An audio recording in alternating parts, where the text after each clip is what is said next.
Mics are on and hot. All right. Well, welcome to the City of Iowa City Work Session for July 8th, 2025. It is 4 p.m. and want to welcome everybody to your City Hall again, and hello to all of my colleagues and staff that is present. We're going to go on with item number 1, which is clarification of agenda items. And I understand that we have Councilor Oliver on. Is that? Well, maybe we should just check in to make sure that you can hear us and we can hear you. I can hear you if you can hear me. Yes, we can. Welcome. Thank you. All right, we'll continue with clarification of agenda items, item number 1. I will be recusing myself for the Human Rights Commission's grant. Okay. Which item is that? I am not. 10C. Yes. Got it. Anything else from the agenda, formal agenda? Hearing nothing, we're going to move on to item number 2, information packet discussions, June 20th. No. June 26th.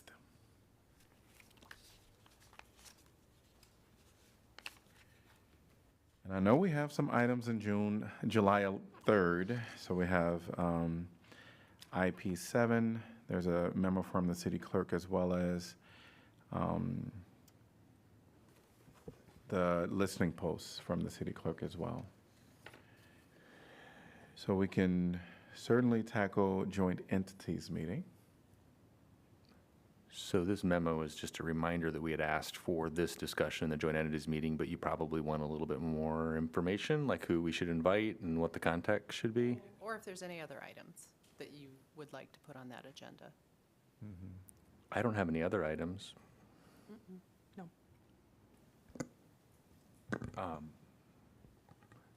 So in our previous presentation, we had police and community. I don't know if we want to do the exact same conversation or we want to tailor it more towards what the county's responsibilities are, and maybe, I don't know if police ought to be included or not, but certainly community. And and you're on the JEC board, right, Councilor Burgess?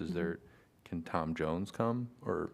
We could certainly ask him. I was wondering, Jeff, you had recently mentioned that Chief Lyon maybe had some ideas. I don't know if any of that was in a place where he could preview yet this month, or if that's too preliminary. Probably a little premature for that. Okay. Yeah.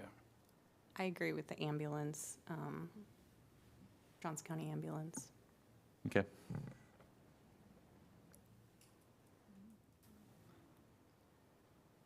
Any other thoughts on that? Is it Johnson County Ambulance in addition to to Tom or someone from Jack? Right now, the title is discuss adding crisis counselors to Jack dispatch operations. So I want to make sure that we'll certainly invite Tom, but we don't have to ask him to present. I think we were maybe hoping to talk a little more broadly about crisis response and Okay. varieties of responses, but I look to my colleagues. I know that's what Josh and I had talked about. Yeah. We're not asking for, we don't have an ask. We're just giving updates. Yeah, and I think that, county runs ambulance, but obviously they operate within Iowa City, and sort of their community paramedic program has some kind of unique features that we might end up doing through our fire department, or maybe doing more of it through the county. And I don't think I have an exact plan for what we should do, but we should start the conversation about how I think these are good programs that I would prefer the county to pay for them.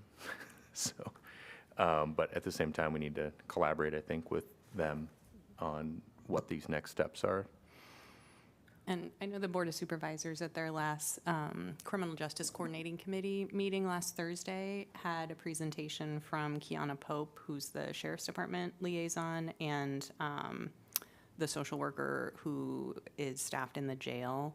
So in that conversation, for example, Supervisor Green asked about, does Iowa City have liaisons? So I think there's just like some general information sharing, getting people to buy into continuing talking with the various departments and municipalities that might be involved. Yeah, and again, I think everyone should hear that, the complexity of the 988, 911 non-transfer capacity or non-reverse transfer. That's a technical thing that until we had it explained to us, I didn't really understand, so I think it'd benefit everybody to know that.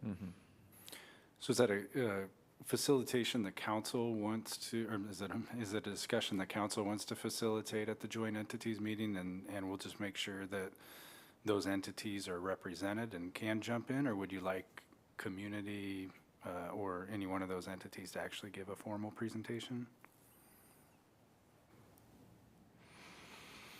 It sounds like community may be taking the lead on a lot of this. I think even just reiterating what Dustin Liston and Sarah Nelson spoke to at our meeting with an invitation for Fiona Johnson and Tom Jones and, the supervisors will be there and other municipalities. Kiana Pope works with Coralville and North Liberty as well as unincorporated county. So I think the question is, who's gonna, because it's all these people that's gonna be invited, Yeah. who's gonna tell them what part that they will play in the reporting? Should that be community that kind of lead the discussion and just make sure that they introduce whomever to give their element of, I imagine community comes and presents on exactly what their response efforts are. I imagine that the ambulance comes and talks about what community paramedic is, and I imagine that 911 comes and talks about how difficult it is to transfer calls. So then we just list them out in some order, and then, the city essentially just say, hey, this is our item, we're gonna invite them up to talk about this at this time. And time frame, because You could go. we've run into that before. Oh, sure. Yes. We should give them an amount of time to speak, and then maybe reserve all questions till the end, And then there could be a discussion, perhaps. and then a discussion at the end. Yeah. Go ahead. I'm happy to try to wrangle folks and say, hey, we want to have this conversation to discuss, all the different efforts that are out there that are somewhat siloed, that maybe, can be talking together, make sure electeds understand what other departments and entities are doing. I don't want to step on anyone's toes, but I'm happy to do that if that's what the council is, if that's what we're talking about, asking for. I think it'd be great if you took the lead, and I'll help you out when you make phone calls. But yeah, I agree that there should be some kind of framework, and I think those three entities giving 10 to 15 minutes to speak on their issues and leaving time for questions would be helpful, just to get everybody on the same page for what all these things are, so. That sound good? Yeah. Staff cool with that? Sounds great. Okay. I may suggest that we just tweak the title a little bit, and I can work with Councilor Burgess on that, if that's acceptable to everybody. Thank you. Okay. Just thinking about time, and we don't know who else has an item on the agenda. I think if we were to say 7 minutes each, that's going to be 21 minutes already with 3 different entities.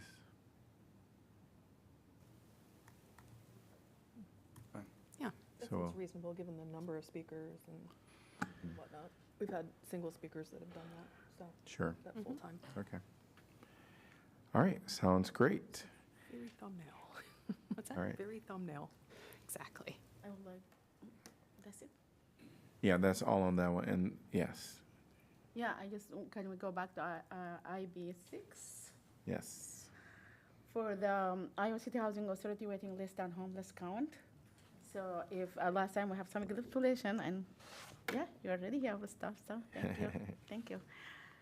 Yeah, I guess would like, if you can go just a little bit about how come, since March, we're gonna, just for the benefit, we have some information being given us, by the city manager, But just for the benefit of the public, if you can go over since March from 10,000 people in the waiting list to 1,000, to 1,100, in the waiting list. Can you explain that? Certainly. Rachel Carter, I'm the housing administrator for the Housing Authority and Neighborhood and Development Services. We went through, thank you, Mayor, a waiting list. The HUD word is a purge. I don't love the word purge. We use it to update our waiting list to make sure that everybody who's on the waiting list is still interested in a voucher and is still living. Oftentimes we have people who have passed away who are still on the waiting list. We don't know that unless we do an update. The HUD best practice is to do one of these updates every 2 years. We've been doing that. I've been here almost 3 years, and this is the second full one that we've completed. So essentially, we sent a form to everybody on our waiting list, asking them to indicate if they were still interested in staying on our waiting list for both the Housing Choice Voucher Program and for public housing, and to update the number of household members and the household makeup. For example, we see oftentimes, we prioritize our waiting list based on self-report in our applications. So if somebody doesn't indicate they're disabled, but in reality they're disabled, they're probably eligible for a higher spot on our waiting list than is being reflected because they didn't indicate that on our application. So this update helps us make sure we have the correct information for everybody on the wait list also. So earlier this year in the late winter, early spring, we sent out a wait list update to everybody who was not in our top preference category. Our top preference category is for elderly, disabled households or households with minor children living or working in our jurisdiction. In our jurisdiction, we say that's Washington County, north of Highway 92, Iowa County, and all of Johnson County. And so we sent that update letter to everybody that's not in that group because we had just updated them the year prior, so we didn't need to do it again. And the number of people who didn't respond are the people who didn't respond or responded and said they're no longer interested, or we had family members say, this person's passed away, there's no point in keeping them on the waiting list. Those are the households that were dropped from the waiting list. We are as flexible as we can be with what HUD allows us to do. If any of those households that were dropped from that waiting list contact us in the next 6 months, we'll reactivate them, which is why you probably see some fluctuations month to month in that information that I pass along to the city manager's office and they pass along to you all, that it might fluctuate by 10, 20 as people realize, check my number on the waiting list and I'm not on there anymore. Oh my gosh, what happened? And they call us and turns out they missed it or they forgot it or whatever. So minor fluctuations because of that, but the large drop is because we had that many people not respond to our waiting list update. And you said 6 months. Is it 6 months from when? March? Is it 6 months over? So the letter we sent out asked for an update by April 30th. So they have until October 30th. We're essentially giving them until November 1st if somebody realizes they've been dropped from that list and want to be reactivated. Okay, yeah. And you mean if they, after the 6 months, automatically they have to wait until you open it again? Mm-hmm. Yeah. This is a HUD regulation too. This isn't something that's up to our decision-making point. We're required to maintain a waiting list along with federal regulations on how we do that. And that 6-month period is as flexible as we can be. And I think that HUD sometimes gets a kick out of us because mostly housing authorities don't do that. That's atypical for us to give that 6-month time period, because the flip side of that is that we do have people waiting whose number will go down when that person reactivates their number, right? Yeah, we have a lot of conversations about this because those numbers on the wait list are fluid. There was a case with another housing authority in Iowa several years ago that made HUD clarify that our wait lists have to be fluid. That means if somebody applied for our wait list living in Dallas, Texas 10 years ago, and they moved here today, they would be at the very top of our waiting list above anybody else who's applied in the last 4 years in our jurisdiction, because it has to be fluid. It's what your status is right now, where you're living, if you're disabled, if you have minor children, if you're elderly.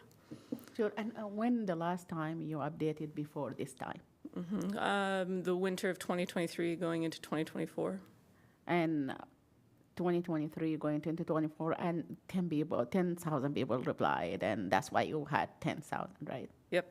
But this time, yeah, because, just on 2023, 10,000 people replied, and now all those people are not replying. Just, it flags something that maybe is not right to me. But I don't know why the people are not, if they just 2023, they replied on was 10,000 people. People move, and they. Do you have a lot of outside the state?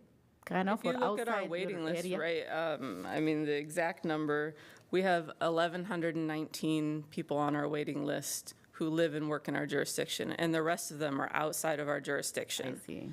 When we had our waiting list open previously, anybody could apply from anywhere, and affordable housing is a valuable commodity everywhere in this country. And so a lot of people do what they can to try to get a voucher anywhere they can because of the portability where you can take a voucher and go to other communities. Can you apply more than one place?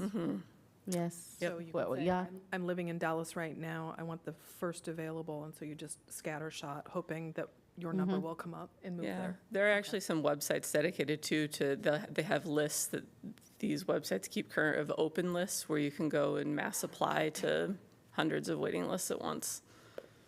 Do you have, oh, I'm sorry. I'm just wondering, if, I'm worried about, the language sometimes. I'm worried about we receive, something and they didn't understand what exactly you need. Or something like that, or somebody the child read it or explain it, and they explain it right down. They don't want they don't need anything from you, but this. I don't know if the people live in Iowa City, and their kids go to school and they come later after 6 months said, hey, I really did not understand this, or there is a bill, there is a way they can do that.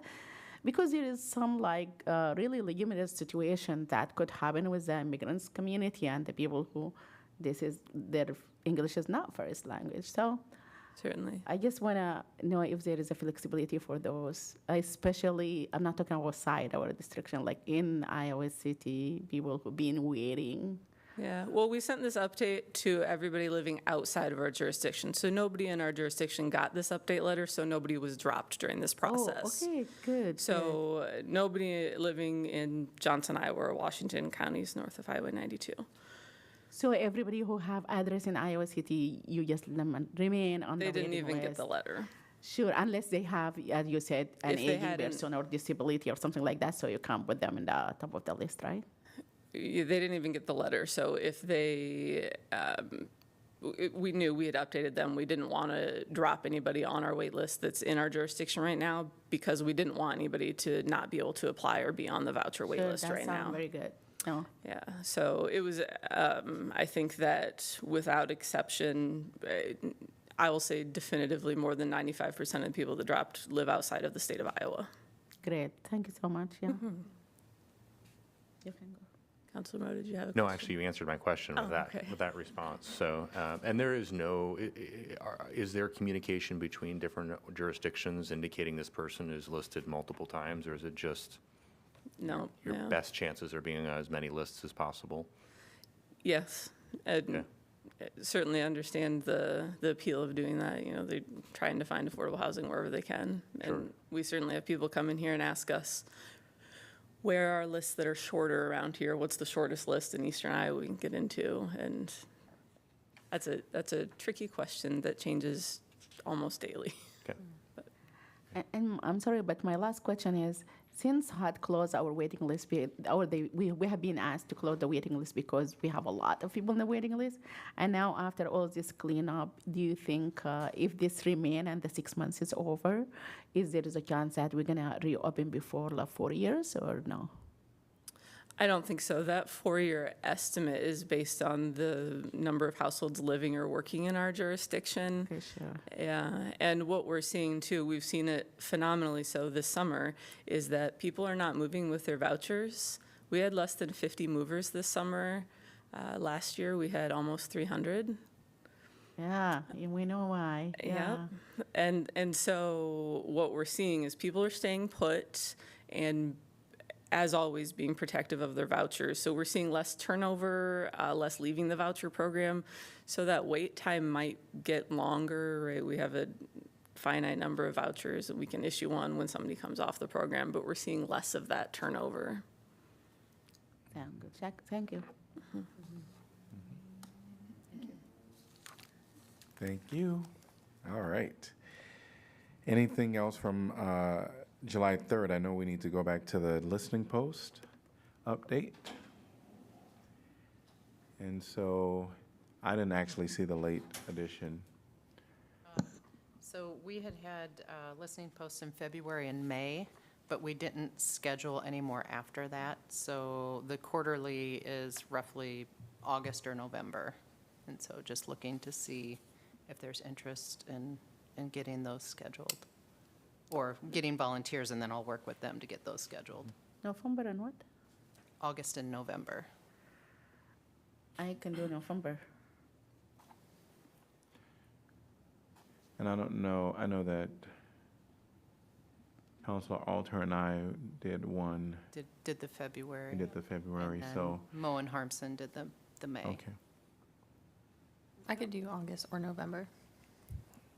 I don't mind doing November. Yeah, I would be able to do August or November. I haven't done one yet, so totally willing and eager.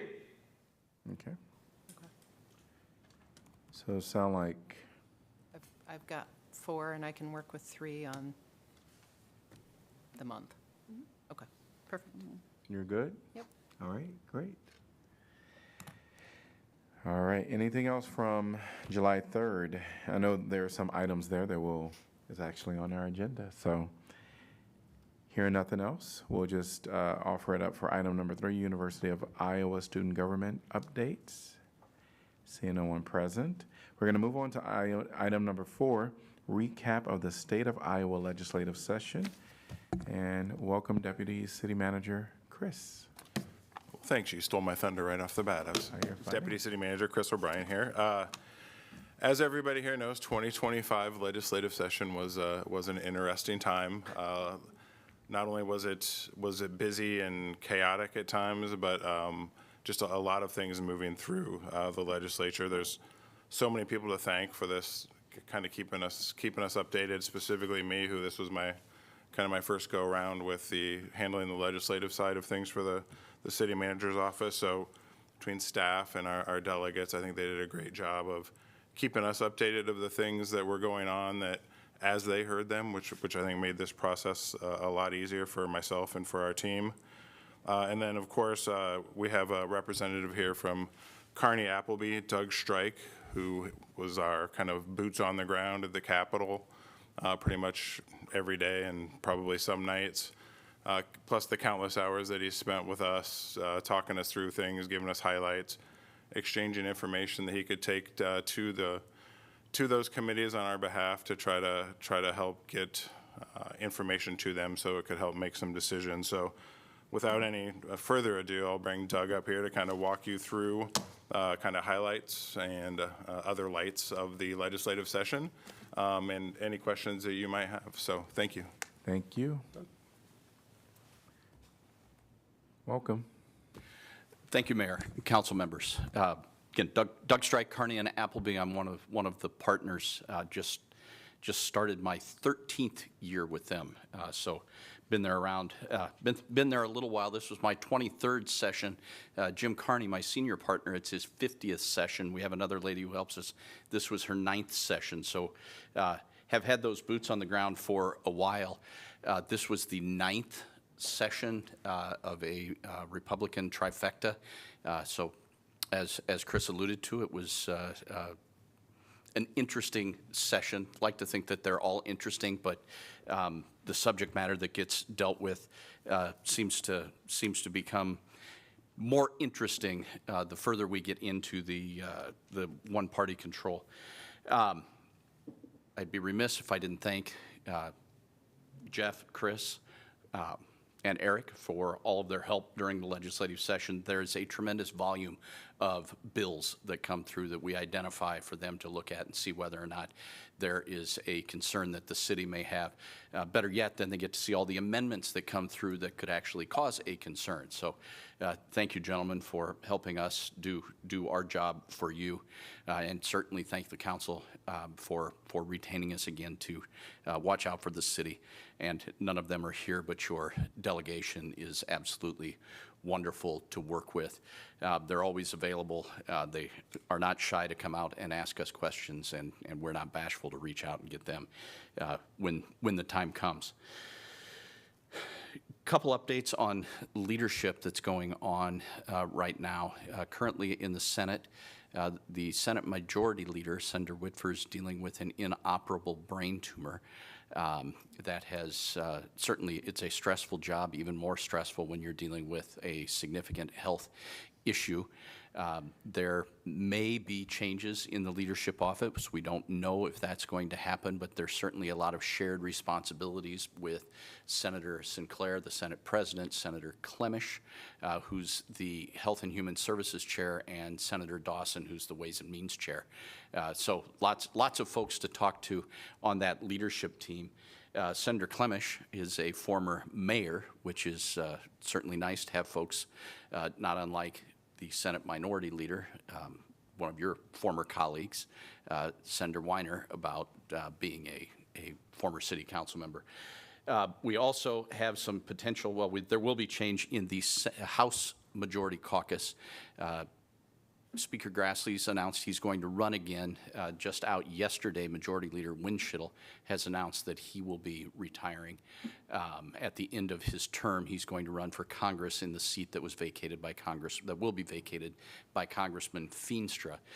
We anticipate them having some elections for that position later on this month, and there's a strong likelihood, especially based on the comments by President Trump on when he was at the State Fair, that the Ways and Means Chair, Bobby Kaufman, who does represent part of Johnson County, will become the next Majority Leader, but that's not set in stone yet. And then right at the end of session, in fact, when they went sine die, the change came. Minority Leader Converse, the House Minority Leader, is stepping down, has stepped down from her position. She's running against Zach Nunn in a primary. So she's stepped down, and she has been replaced by Representative Brian Meyer. Brian Meyer is a former Des Moines city councilman, so another individual with city background on that. With that, I thought I'd do a little, and Chris, everybody has the treatise? Okay. The War and Peace of the legislative session. That is probably 10% of the bills that we flagged for these folks to review. So we tried to pick the different lights, as Chris said. Give you a little primer on the budget. The state's budget since its high point in fiscal year 2023 has dropped just over $1.33 billion. That's not because of the economy. It built at a fairly rapid level post-COVID. However, the legislature has enacted a series of tax cuts, income tax cuts. They've eliminated the inheritance tax. They've eliminated a series of different taxes that impact retiring folks. And because of those changes, it has resulted in less revenue coming into the state.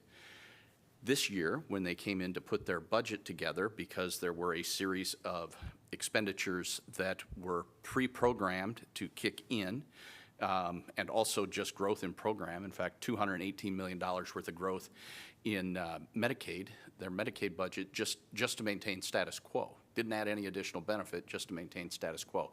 When you totaled all of those up, plus their additional growth in spending, they ended up growing the budget by 5.3%, but that was also $917 million higher than the revenue that they had coming in. So the state had to borrow from the rainy day funds, I'm sorry, not the rainy day funds, from the ending balance and from the taxpayer relief fund. They borrowed that $917 million, or used that $917 million to balance the budget. So anything that is looking at an increased appropriation, so we referenced homelessness, the speaker just previous to me. If the state were to look at that and say, hey, we need $5 million to do a new program on homelessness, that $5 million without significant growth in revenue next year will be coming out of those savings accounts again. So it's finding new money. Anybody who was asking for new money at the Capitol this year had a significant battle. So the budget grew by 5.3%. However, revenues dropped by roughly, I think, $700 million versus last year. And when you totaled that up over where they'd grown, it was a significant hurdle for a lot of folks up at the Capitol. There is a litany of information in this, and we'll certainly entertain questions at the end, or you can reach out to me or my team, and we'll get you additional detail on that. A few that I wanted to touch on that we were actively following and or engaged, the DEI program ban, so first one on the list. We monitored that very early on. Seemed like it was going to be a rapid moving ship, but there ended up being two vehicles on that, a House version and a Senate version, and they were not similar to one another. It took them a majority of the session to move that through. So it's become law. It bans DEI programs. The issue that I thought would be worthy of bringing up to the council is we've reached out to the Attorney General's office. The bill is enforced, the statute is enforced by the AG's office. We don't have any administrative rules or direction from the AG's office with which Eric could view a program, say, that the fire department was doing, for you to measure that against. You're left solely with the text of the bill and trying to figure that out. We've contacted the AG's office, and we're expecting some guidance, but one of the thoughts was, is this something where a AG opinion letter would be handy, and having one of the appropriate individuals asks that. However, when the AG's office is the interpreter and the enforcement arm, kind of difficult to get them to weigh in and provide you a opinion on what it is. So I think we're going to be left waiting for their guidance a little bit longer, and until then, we're left with having to consult with the city's legal counsel to figure out where that bill goes. Another one, I can't remember. It seemed like it took forever. It was probably only, it was at least 2 years, but I think it was around 3 years, were the civil service changes. Last year we had a civil service firing bill and a civil service hiring bill. The firing bill did not pass last year. It did pass this year. Eric had to read all sorts of convoluted amendments on that bill, trying to figure out what was in, what was out. It was initially billed as merely a codification of existing case law. Remember hearing that? It was just a codification of existing case law. However, it was amended to prohibit you from having a citizens review board. It also, not a codification of case law, to require you to have at least 5 members on your civil service board. So you'll have to go through that process. You can have up to 7 now, but you have to have at least 5 because you have more than 50,000 people in your population. It did codify a series of things. It also created a lot of cloudiness in trying to determine whether or not the chief had gone through the necessary process. Additionally, it lets you have a trial on the trial, so you can go through a complete civil service hearing, and if it's appealed to district court, it is now a de novo review, so you have a trial based on all of that. It also expanded very aggressively the discovery that is available in front of civil service. So the bill had a lot of different pieces in it. We were able to affect change, but we were not able to get it to a place where the city welcomed it with open arms. It also opens us up in certain instances to attorney's fees. They would not make the attorney's fees reciprocal if they go to district court, but we were able to get it slightly narrowed. They made some changes to the open meetings law. This is based on what went on over in Davenport with some closed discussions on settlements involving the apartment building that fell down. That had several of the local legislators very upset, and they came with a bill to take what were fairly light penalties for yourselves if you violate the open records law and increase the level of those fines considerably. I think the highest fine you can be subject to now is $12,500. It used to be $2,500, so they increased that. They'll also mandate that every new member of your council has to go through an open records and open meetings training. So there's just a little bit to deal with there, but it's all centered around a city that had a couple problems that popped up. The cancer presumption bill had been around for several years. There was a finite list of cancers that were presumed to have occurred within the course and scope of employment for police and fire.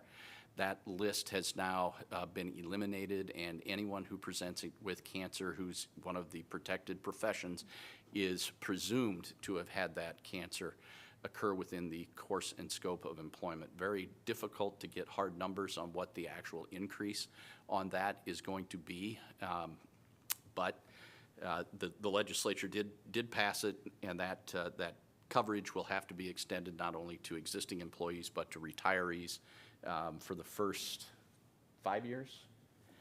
First 5 years after retirement. So that's not right. It started out as 5, it's 3. It's 3. Part of that also involved a change that actually increased the employees' contribution by 0.125%, which actually will bring in some additional funding to the city to help offset the increased costs that come with that. It will just take time to figure out what that is. We were also involved in a retainage bill that was signed into law. There was a Iowa Supreme Court decision that actually sided with the governmental entity. It involved Des Moines Area Community College battling with a contractor. The contractor was not happy that they lost that action after they'd appealed it to the Supreme Court. They came back with a bill that created a very significant and difficult to comply with series of changes on retainage and signing off on subcontractor expenses, et cetera. Working with a group of other governmental entities, we were able to get that narrowed down to throw everything out, take the retainage from 5% to 3%, and move on. So the bill ended up becoming this long after it had 4 or 5 pages of very difficult things for us to play with. Again, lots of other things in there. I figured we'd focus towards the end of my comments on what we expect to see in the future. There were multiple bills that we saw this year that we anticipate coming back, and that's on the front page of what the report we prepared. The top 2, property tax and tax increment financing reform. Both had bills this year. House and Senate had bills, and they were different. Actually, there was a very promising bill on tax increment financing on the House side. That language came from the city of Council Bluffs. They referred to it as the 2020 bill. That actually had a lot of support by developers and other cities to move that forward. The Senate took the 2020 bill and amended that and added some additional provisions in there. One of them was to try and rein in what can be done with perpetual TIFs, which the city of Iowa City does not use, if I'm remembering that correctly, or not very often, if at all. But it also would phase out the value that you could put in TIFs. So over the next 20 years, it would take 3.75% of the value of TIF districts and bring them down. So by 2046, you would only be able to TIF 20% of the value of a project. If you think about trying to compete, bringing projects into a community with cities outside the state of Iowa in particular, and you only have the ability to use 20%, it's going to be pretty difficult to be competitive. That bill ultimately did not move forward. One of the issues with that bill in particular, but also with the 2020 bill that came out of the House, is you had property tax reform going on, and part of the property tax reform bill was to remove a significant portion of the 540 levy, part of the education levy, from the increment. So if you're looking at a perpetual TIF, and part of the bill was to reduce the value of the perpetual TIF down to, I think, 65% or 60%, if you do that and you take half of the 540 levy out, almost half, then you've really taken that 65 down to 35, 30. It becomes impossible to make those work. So when we had two different bills making changes that would impact TIF, it became very difficult to figure out what the impact was going to be. So as we head into session next year, we anticipate having additional conversations on TIF. The governor's office has announced that, the governor has announced she's going to lead on property tax reform. I think we had half a dozen meetings or close to that with the governor's staff last year on property taxes, talking about what could be done, what couldn't be done. Shared all of that information with Jeff and Chris, took other information back. The bill that we had out of the Senate, a 2% cap on growth of your revenues, or on your, growth on what you can spend, your expenditures.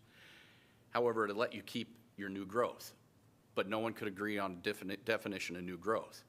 Well, I think it's pretty easy, right? New growth would be anything that was growth in footprint, right? So you get a new building, that's growth, okay? Mayor, you do an addition to your house, that's clearly new growth. Nobody could figure out when TIF is in. Is TIF in the first year when you TIF'd it? Is it in at that value? You count that as new growth, or is it the value of that piece of property 20 years from now when the TIF comes out? Never got to resolution on that. We got closer and closer and closer, but that bill never got to resolution. So if we're going to look at caps, what is that going to look like as far as how do you define new growth? Additionally, as part of the TIF discussion, the 2% cap discussion, they brought in towards the end a concept where you could actually get out of the 2%. It would be a lot like what we have in House File 718 that we're dealing with, which is the 2% penalty stroke, right? You get to 3%, they take you back to 1. You get to 5%, they take you back to 3. They were looking at, okay, if we look at some sort of cost of living index, if you get to 4, we'll get you to 2. So if you get cost of living growing at 5, we'll let you have 3. Well, all of that continues to keep you behind the curve. Your expenses are growing because cost of living is going up, but they're only letting you capture, roughly 40 to 60% of it. So, talked about that. The bill, Senator Dawson is looking aggressively at trying to get away from the rollback, which getting away from the rollback, I used to serve in the legislature. My mayor, Tom Hannafin and Matt Walsh, now the mayor, used to lecture me about the rollback and just give us that value and we'll be responsible with it. Senator Dawson's trying to get rid of the rollback and help everyone be responsible with it by the 2% cap and ratcheting things down. When he does that, he also is adding in an aggressive homestead exemption. The homestead exemption started out being something manageable, got to be where it was something pretty expensive, but that was trying to look at the homeowner side and balance it. But while he was doing it, it was taking from the current 46% up to 100% all multifamily residential, which got developers and folks living in apartments upset. So there's a lot of different switches that they were looking at throwing this year. They're still developing the information and models to get where that, to try and figure out what is going to happen on those. They didn't have enough clarity on it to be able to explain it to caucuses. I believe they're still working on that with the governor's office, so we're going to see a lot of these ideas again, but I think it's going to have to be significantly altered before it moves forward. But we will definitely have a live round. Income tax and tax credit reform, when you're $917 million behind what it takes to maintain status quo, they're going to continue to look at tax credits and tax incentives. They've replaced the high quality jobs program with a new incentive program, but they limited the funding on that versus the high quality jobs program. So utilizing the economic development tools to try and attract businesses is going to become more difficult, but I also believe they're going to come back and look at those to try and find additional savings at it. In fact, we did have a bill offered this year. I think there were 12 House Republicans that signed off on it that would sunset all existing tax credits. It's like 6 pages long of tax credits that would all sunset at the end of 2026. So that's the mindset that they're in right now at trying to find additional funding. Stormwater was around for 2 years before it passed. This year it was back for a third year. Nothing on stormwater passed and went to the governor's desk, but we do have 2 stormwater bills that are alive. One is parked in Senate Ways and Means. The other one is in House local government, having passed the Senate. One of them would not allow you to assess a stormwater fee if a property is able to hold 1.5 inches of water, or if it has a NPDES 2 permitted retention pond. You can't assess them any stormwater charges. That seems, well, that takes away the funding for the programs when you start doing that. So that bill's out there and obviously has concerns. It was tabled pending an effort to try and find out what percentage those folks should be paying. However, there was not resolution on that. The other bill, we also had one, I guess, that would have capped what we could charge, and we had to go to the Utilities Commission in order to be able to charge more than 1.5% of an increase, so they wanted to regulate us there. I do want to make sure that the council has some opportunity to ask you some questions. Perfect. Because Thank I know you, Mayor. there's a lot of bills here. There are a lot of bills Yes. there. I will talk on 2 things very briefly. Great. It'll be 3, but franchise fees was talked about. That was actually discussed being put into the energy bill. I know you guys just did a 1 cent franchise fee. We're up to 2. You're up to 2. They want to cap it at 3, but there's also been discussion on if you're in the pool, you get to stay in the pool, but no higher than 3. If you aren't in the pool, you don't get to get in the pool. That's also been discussed. We had a trash service bill that would have allowed you to opt out of trash for 5 months. Of course, you and your neighbor would just trade 5 months back and forth, and you'd throw your trash in the neighbor's. That bill had surprising traction on it, but ultimately wasn't taken. And the other one is deals with PSAP funding, public safety answering point. I think the League of Cities tried to get a line item veto on that. Figured it out. Tried to get a line item veto on that. Right now, it's allowing Homeland Security to scoop money from the PSAPs to pay for the state's share. I apologize for being long-winded, Mayor. I'd love to answer questions. Yes, I want to make sure that that we all have opportunity to ask some questions, should we have any, because there was a lot of things that happened this year. Yes. Yes, there were. Absolutely. I have a small, in the scope of things, a relatively narrowly focused question, and it is about the accessory dwelling units. Yes. And I'm gotta familiarize myself Top of with the page bullet. 4, I think. Yeah, actually, top of 6. 6. But it does say, counties and cities cannot impose more restrictive regulations on ADUs than on single-family residences, including those related to placement, appearance, rental use, parking, and utility connections. So my question is, does any of this bill do with with the ownership? The ownership? Yeah, There's of who can do it, a or restrict it?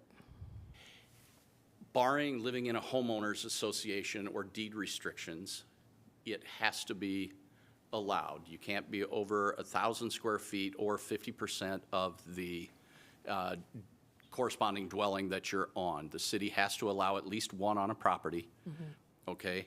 And you can't restrict who lives in the ADW by anything that's basically prohibited in our existing rental code. So it can't require a familial relationship or that they have some sort of ownership or those sorts of things. Okay.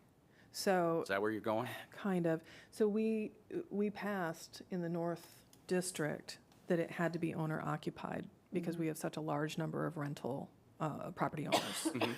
And so there was a fear that there would be more ADUs created, but it would essentially be done from people who are not living on the dwelling, right?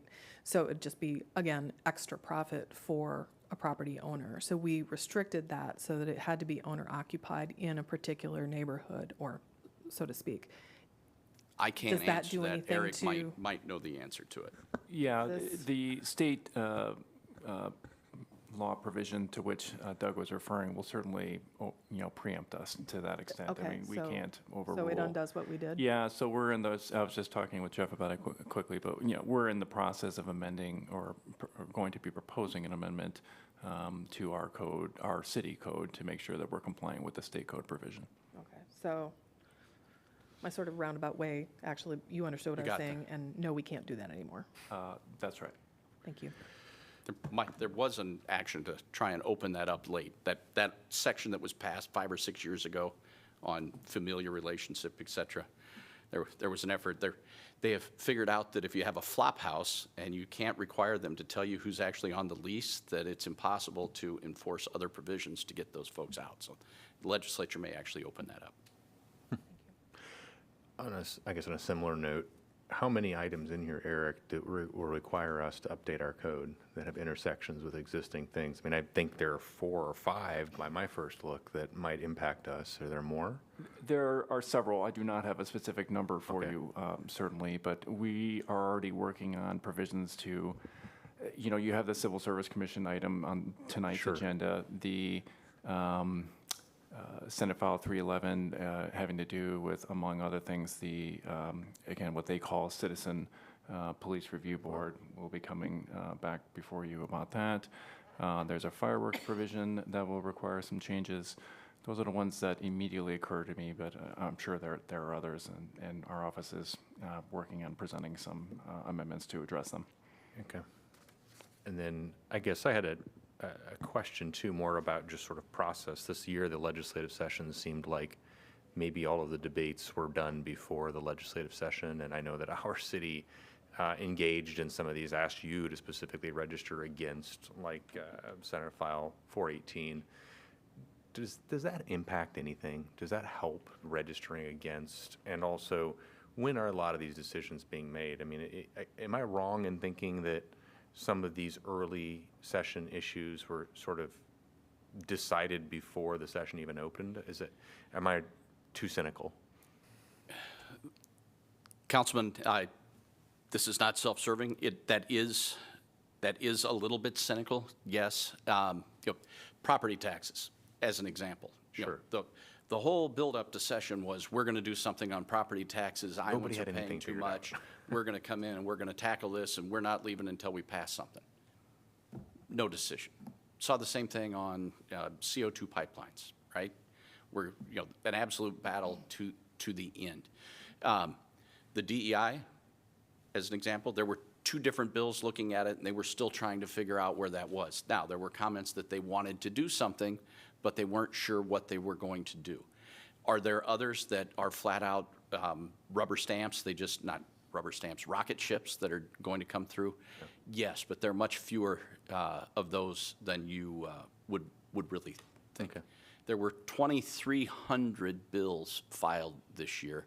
Last year, there were 1,514 bills. Both years, only about 170 bills went to the governor's desk. So we had an exceptionally large volume of work for everybody to look at. And then as far as our engagement as a city with what's going on, what do you think about, is it Senate File 493, city lobbyist? That's not good for you. But is that going to happen? And is that even lawful for us to not have a? Dangerous standing here trying to channel my inner lawyer. I am a lawyer. I did not stay at a Holiday Inn Express last night. I think that bill's been around a while. This is not the first time that we've seen that. That being said, I think it may have a constitutional issue with it as well. The bill came out of committee, but did not move further on the House side or Senate side. So would it be bad for me? Yes. Would it be bad for Iowans and taxpayers and not being self-serving as being a former legislator?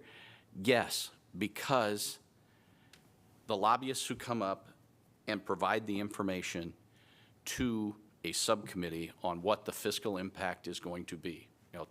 Cancer presumption. Everybody wants to do cancer presumption, but if you come in and say, you know, the hit on that's going to be a couple $100,000 to the city or whatever, and that's all going to come out, or potentially could come out of the benefits levy, this is a property tax increase. So just know that this will be potentially a property tax increase while we're doing that benefit. If you don't have the lobbyists up there, who's coming and delivering that information? Doug, circling back to Councilor Moe's question, because I get this a lot during the session, and Chris as well. Sometimes there's a bill that's introduced, and you know right off the bat that the city's probably not going to be supportive of that, but we choose to remain undecided to further engage on that and hopefully improve the bill. And so I describe registering opposed or supportive as more of an art than anything else. Can you just talk about, once you make that declaration, how that affects your role? Showing up opposed and saying we'd like to see changes, if you're disingenuous, that you're, you know, we just hate the bill and there's nothing you can do to it that's going to make us like it, that's not one where you can register undecided on that, but many, many, many more times. So the trash bill, right, or there was a dog licensing bill, right, wanted to prohibit you from charging a fee for dog licenses. Another one on construction permits. On those, you know, you gave us the numbers that this will end our ability to pay for our construction permit offices. So we register undecided and we go in, look, we have major concerns with this. Here's the data. We'll work with you to find some way to look at this. But the knee jerk would be absolutely not. This is going to cost us $900,000, I think it was. That's not sustainable. So you'd think, yeah, we'll just oppose that. Legislators tend to be a little less willing to work with you if you immediately go for the throat punch that we hate your bill. You need to come in and say, look, we're undecided. As written, it's got some huge problems, but we think we can find some compromise ground on it. So outside of something that is just repugnant to the city and is not savable, the go-to would be undecided on it. Can you all hear me? Yes. All right. Sorry to just be a scary voice from the sky again. And apologies if I'm still waking up. It's 7 a.m. here. So I had a question about the cancer presumption. Yes, sir. You said that it was that there were like police and fire were the special. I don't know the positions that were given that presumption. And I'd like to correct myself because it ended up that we determined towards the end that it was written to cover all covered employees. I think I'm remembering that bill correctly. So all of our city employees that have this in their insurance, or would it just be all of our city employees? It would be your IPERS covered employees. I think I'm remembering that correctly.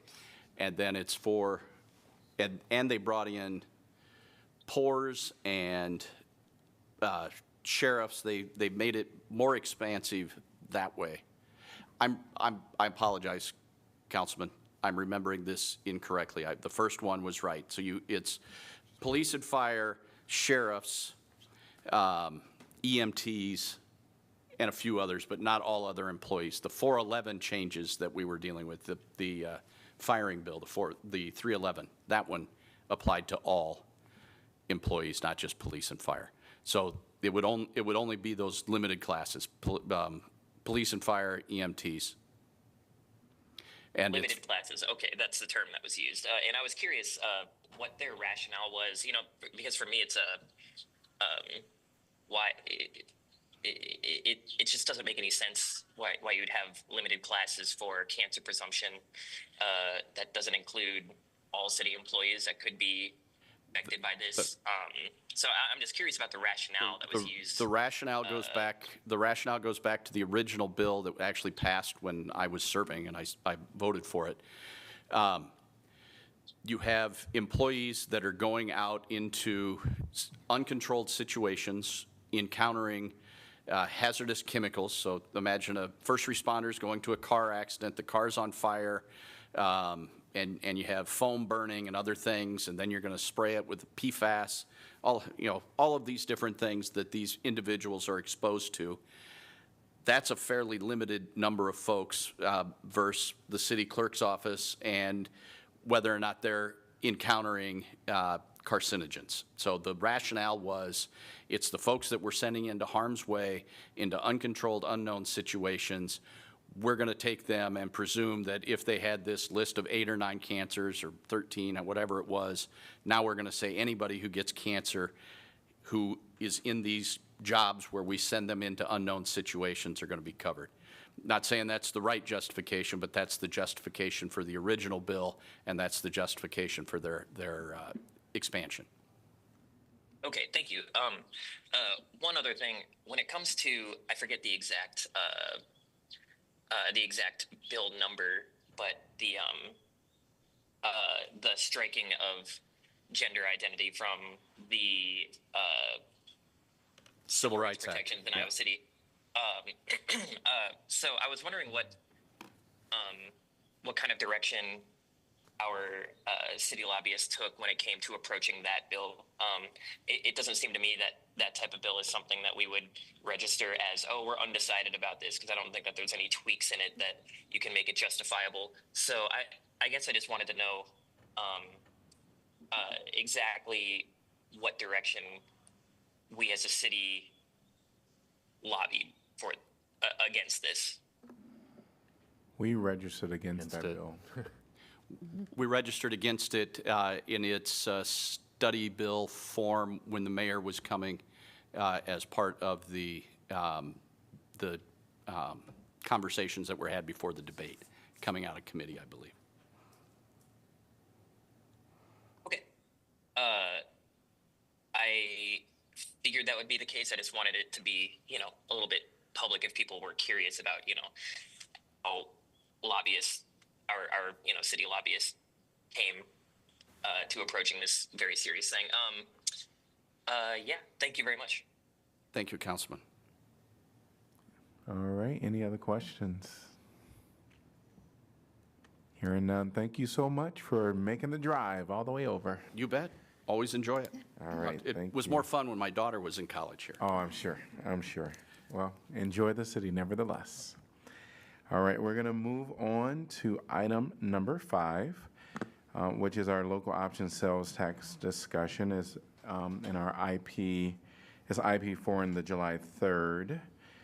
There was a few things, council, that we kind of ended with from our June 17th discussion, and I know that staff has prepared some language which in a moment I'll invite you all to share that aspect. But I did just want to remind us of a few things that we did. Of course, it could all be changed, but we thought that November 4th, we would have this on the general election ballot. And then we did go ahead and have percentages of how the funds will be allocated with no sunset. And those percentages, I'll go ahead and just state for all of us to be aware. 50% was for property tax relief as required by law. 25% was for affordable housing, 10% for infrastructure and public facilities, 15% for community partnerships.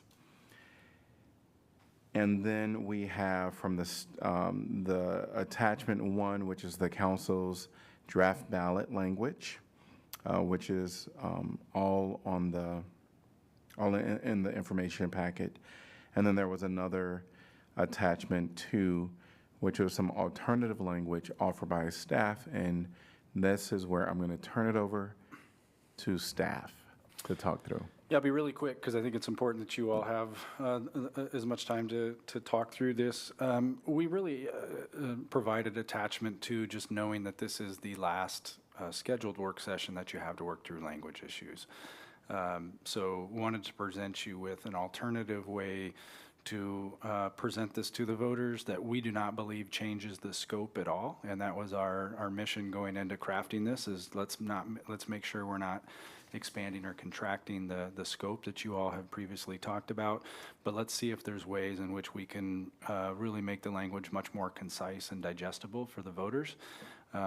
Ultimately, either one works for staff. It's really a decision on what you think is best for the city long-term and certainly for the outlook when it comes to the November 4th election.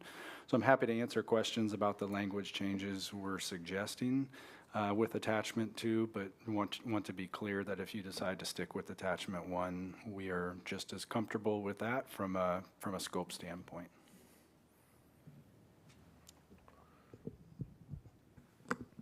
I don't remember agreeing upon no sunset, but did we?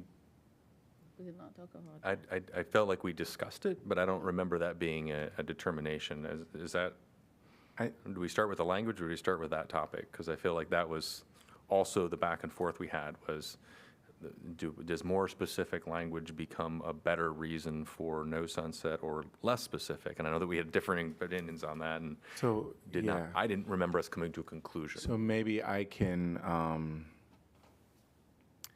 what I heard was the majority of council leaning towards no sunset in the discussion. So whether it's, if I presented it as, I guess my walkaway was more so that that was the direction we were going in, but hearing you now may, you know, make me rethink that maybe it was more of a, I think people we were talked leaning more towards about- it. We talk more about the percentage, and we said we're not talking about that now.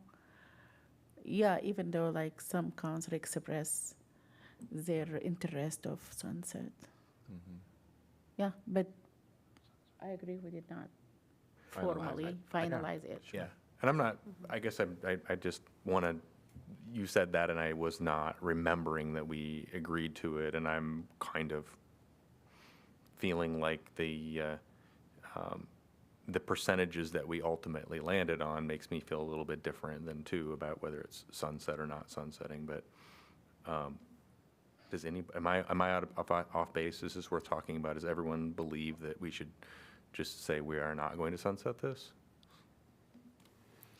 I think what kind of tipped me to the side of no sunset last time we discussed it was the idea of just the fact that since certain communities have implemented laws prior to the law change that required the 50% property tax relief aspect, that there could be additional changes like that in the future that would eliminate maybe some of what we want to do or limit the percentage that we could use. And I think, if I remember correctly, Mayor, you made some compelling arguments about, you know, there can always be a referendum to eliminate the tax, but reinstating it may require limitations that would be bad for us based on our values and priorities.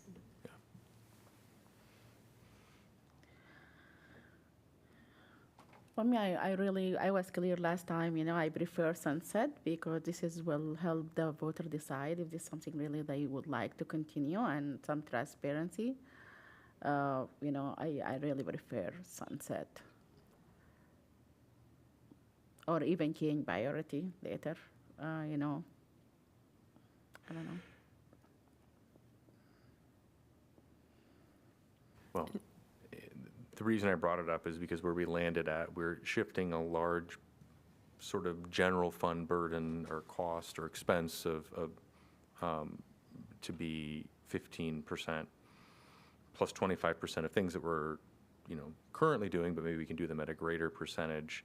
And I'm specifically worried about the 15% for social services and arts organizations. If we sunset it, we have a really risky moment than if we are having a budget built on using loss to support those things and it does not extend.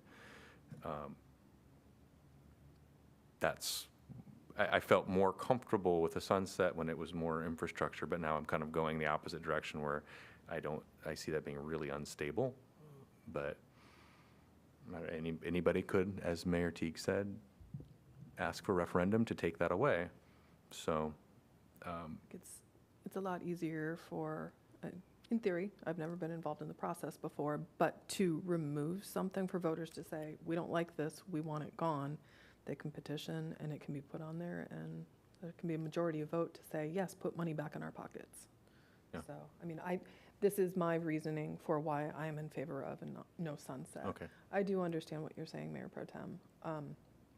Just in this instance, I disagree. But- That's fine, yeah. Yeah.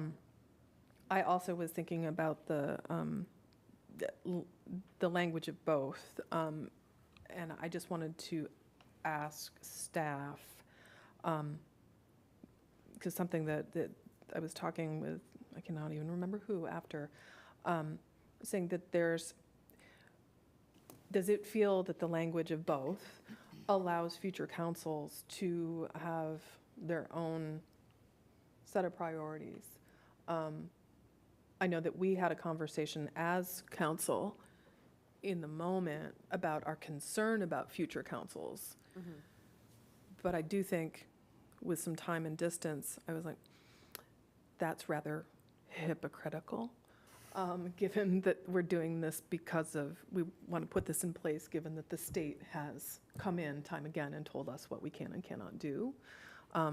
Not to mention thinking historically about the way in which Iowa City has moved through its councils. And, I think one of the things that I feel strongly about is that Iowa City has really strong values, and we're raising children and young adults who also have strong values. So I guess on the one hand, I'm having a moment here explaining my thought process, but I do want to ask a question of, does staff feel like the language in here in any way kind of starts to feel prescriptive to future councils? Or are we saying, we've put our priorities through this language, voters will vote on it one way or another, and we have confidence that this can't really be manipulated, and yet it allows for future councils to be wise in their thinking about what that means for their community? I appreciate you bringing that up, and I would encourage you to trust future councils. I think that's important, right? The future councils are going to have sets of information that you don't have, right? They're going to understand the challenges of the moment in ways that you can't, that we can't right now. That said, I think the language that you have is going to serve the city well for a very, very long time. I don't see affordable housing, the crisis leaving anytime soon. We're seeing it go in the other direction. So I don't think that's a concern. The infrastructure piece is very broad and gives a lot of latitude and flexibility. And Iowa City has such a rich history of partnerships with third-party organizations, external organizations, other governmental organizations. I think the complexity of modern-day challenges are only going to require more partnerships. So the issues you've identified, the percentages, allocations, don't give me any concerns. I would be concerned if you continued to tighten that language up a little bit to say, on infrastructure is only streets, or only a certain type of housing. But this is still incredibly broad, and these challenges and solutions that Lost attempts to address, I think are going to be here with us for a long time. I'll just come out and say I do like the staff provided language, this simplified language, understanding that we're achieving the same goals, but it just is so much more concise. I think it's communicates exactly what we want, but has a lot less words, and I do like that language. And I don't know if anybody else, percentages, I think we just, let's move on. We discussed that at our last meeting. The language and the sunset is to me, I prefer the attachment to language. I don't know if anyone else feels similarly or strongly that. Sorry. Go ahead. I just wanted to revisit the question of if we intend to have any further council action in the short term on what exactly we want to direct these funds for. I prefer the more wordy versions if we agree that this is, this is enough for staff to understand our priorities and to move forward without us having to, in a few months or 1 month, deliberate more specifically on what we'll be using the revenues for. I mean, I think we've had some discussion all over the place, but where I'm at is I would prefer to have clear enough ballot language or thorough enough ballot language that for the sake of transparency, we aren't coming back and saying, oh, and what we really meant by that was. Yeah. Yeah, I agree. I don't know, but I like attachment 1. It have more language, even though we can put more, but sometimes we're not gonna have like one paragraph of like maybe half page or no. But I think this is really look good for me. Attachment 1. Which, the one that we did? The one that we did. So I wonder if it's more of a matter of, They when- both, sorry. oh, They both do the same thing. Yeah, I'm just, no, try- I'm they- just, they- I'm, this they is really both just a say guess that. of what, when people Yeah. walk into the ballot box, which is going to be easier to understand. And my opinion was too, but I also am not going to die on this hill. Like, I can quickly move on, Yeah. so. yeah. What I would say is, I think it's a matter of when, because they really do both say the same thing, and it's all inclusive.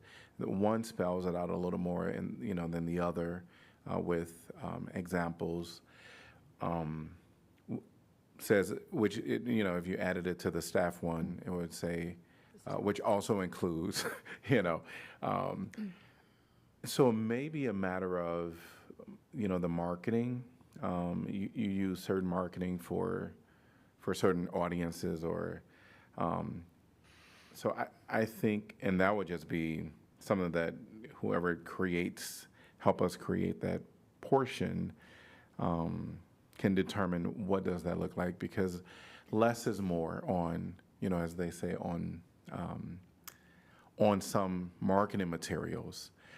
But maybe when you're going to a ballot box, to be like, is this something that I want? I don't know if a lot of more words are good in that moment when you're signing something. I have no idea, but I'm comfortable with what we, suggested or what we drafted. It becomes a question of, how do you really educate the voter? Is a lot more words understandable? This is stuff that we know. We know all of this, terminology. Right. But does the average person know this? That is the question that I think we have to ask ourselves. But again, I'm comfortable with either. It is more so because when we talk amongst ourselves, we can use all types of language, and we know exactly what we can use the short version or the acronyms. But when you're talking to people in the community that you think you're using a term that they're looking like they don't know what it is. So I think that's what we're dealing with here. Mayor, Well, go ahead. ma'am. I was just going to say, Mayor, actually, I was going to come down with personally, I really like what we crafted, but I was putting myself in the position of what is it like to actually be in the ballot, doing the vote. And I was like, oh, is it the shorter language? And I was like, I could do both. But I have to say, actually, that you raised something that I didn't think about, and I have been guilty of time and again. When you think that you're being, let me say this a different way, let me say this an additional way to try to explain, it actually can confuse. And so the very terms that, transitional housing supports, we know what that means. And a small circle of voters knows what that means. but a larger circle of voters does not. And it could be like, wait, what are they talking about? I am not doing the hill that I'm going to die on, but I think I've actually kind of shifted my focus to thinking that the shorter language is more helpful for the voter in the moment. It's sort of like reading a resume. It's like it goes through like that. They are not poring over it. And some voters do. But some voters are going to be like, what are the keywords I need? And they look for that. And the simplicity of the shorter one might actually be more useful for us to push this through. I just offer that up I as food think for that- thought. That's really great point, but No, I know. but the people not the people who are looking at this is not like the people who can understand things from one sentence. There is many different community gonna look at this. The more details help some group of people, and like as the mayor said earlier, we can understand something like even if it's like one sentence, we understand what that entitled because we talked about it, we are in it, we know what our priority is. But I like the one that we created because it have some kind of explanation in a very simple way, very understandable language that like everyone can understand it regardless of like the level of education that they have. I would just like to jump in and say I think that while I understand wanting to keep things understandable, I think what we crafted is already very understandable. Even if you don't know specific terminology, it's very clear what the intention is. And I think the average, I think people are a little bit more intelligent than we're giving them credit for. And I think we crafted the words, and we spent a lot of time coming up with our version for specific reasons. So I feel like we should just go ahead with that, especially because there's very specific reasons why we put in certain words that we did, addressing concerns from the community. And also, I just don't see it having an effect of being not understandable. I guess I just kind of, I understand it. I know it comes from like good intentions and a good place. I think it will be fine. Either way, I don't think it's going to affect the outcome. I think the outcome will be the same regardless of which one of these we use. So it sounds like from the folks that are leaning towards draft one by the council and the ones that are saying not going to die on this hill, sounds like draft one is what could move forward. I can certainly support draft one. So it sounds like we're going to move forward with draft one. And of course, again, it'll be the marketing material that, maybe some of these shorter things might work. I don't know. But that's something that we'll have to, maybe leave to the experts to kind of figure out because I don't know. But nevertheless, if we could, are we good with going with draft number one with the council drafted ballot language? Yes. Yes, with one amendment, I've kicked myself for not saying things like this before. In the 25%, it says affordable housing for household with not low plural. income, so Not just plural. pluralize that. Thank you. Okay. In case we're going to copy and paste. Yes. Okay. And then the percentages, are we good with that? I just want to make sure that in the next meeting, Yes. we're You good settled with last from that? last time, yeah. We're good with the percentages? Yes. Now let's talk sunsetting. Where are we? I don't want to make a presumption. Yeah, I'm gonna be the first one. I'm not with the sunset. I won't sunset. That's what it is, yeah. Mayor Pro Tem, did you have a number of years that you were thinking if you wanted it to sunset, like what duration you were thinking, like number of years? I'm thinking 10 years. Okay.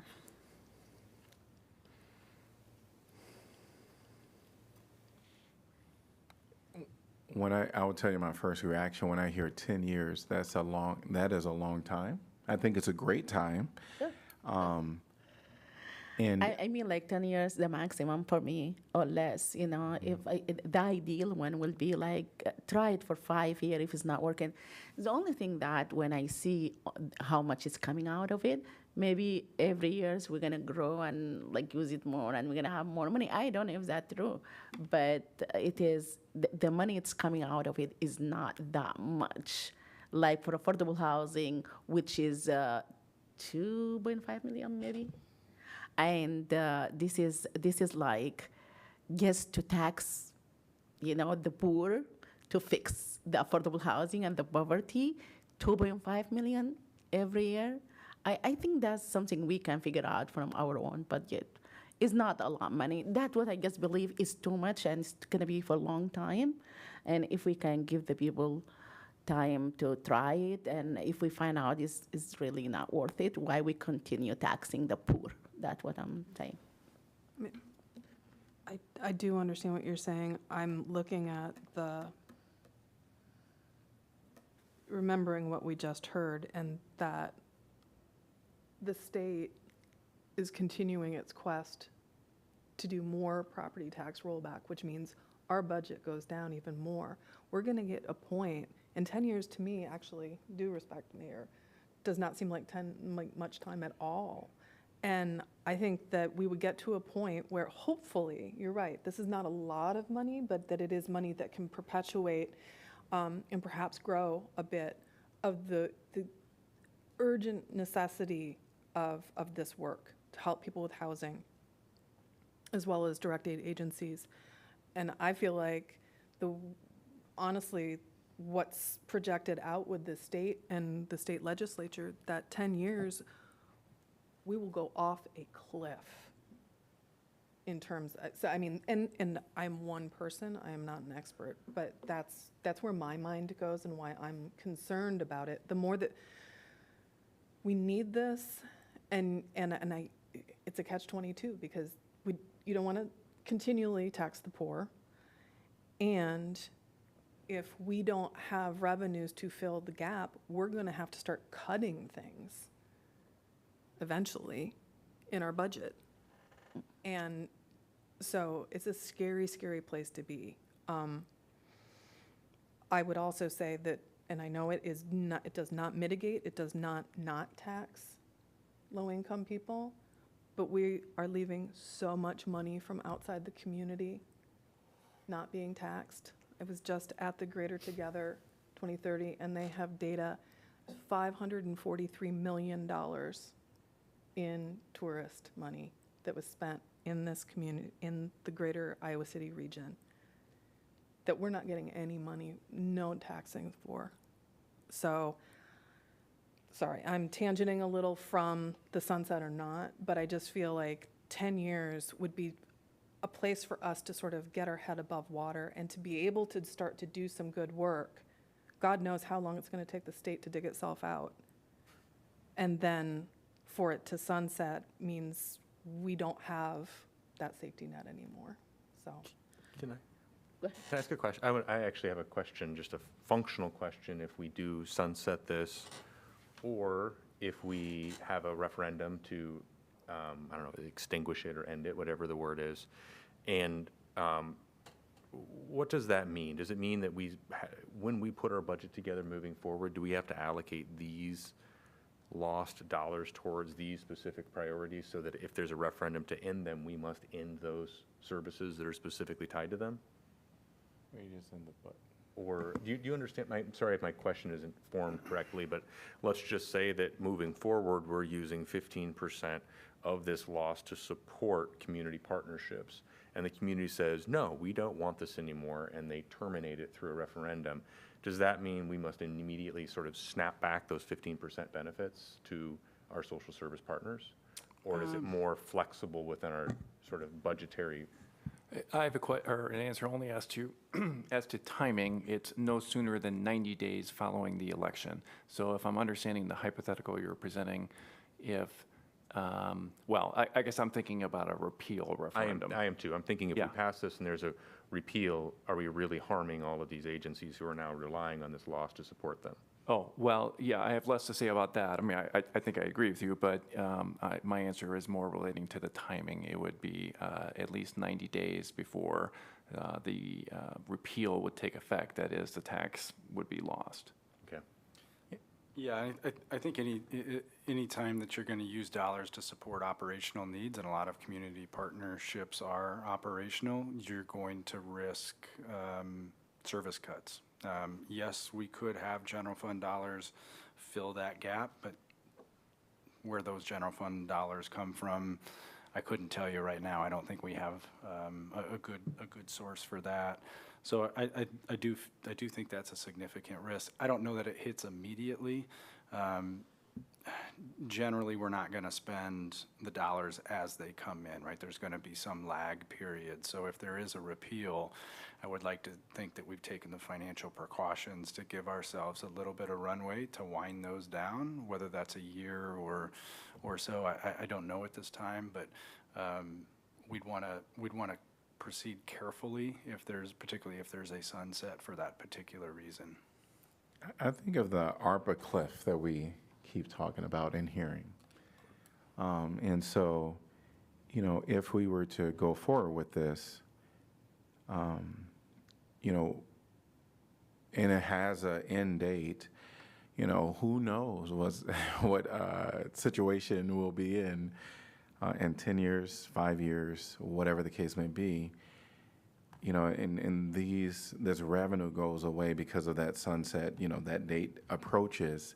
And then maybe the need is there to this has proven to be really beneficial for, you know, for the folks that have most needed it, needed some supports, whether that's through social services or housing, and other things that are here. So if that ends, and now we would need to go again as a city to say, let's, you know, do this one more time. I think that is kind of is all going to be complicated and a challenge. But I do think that if we, you know, put this in place and you know, down the road there is this moment of saying we want to end this, I think that would be easier for the voters to respond to if we're ending something than to restart it up. Is there a timeline as far as if there was a repeal vote, just in terms of like time of year? I mean, you said it's not eliminated for at least 90 days after that election, but are those elections set in the code? Yes, there was a recent code amendment to state code, within the last year or two, that kind of narrowed the options for ballot propositions. This would be a ballot proposition. Without looking at my memo that spoke to that kind of issue earlier, I would be hesitant to lock myself into anything, but we're talking about 2 or 3 or 4 dates in the year. There are not a lot. It's not, we don't get to just pick whatever day we want, for example.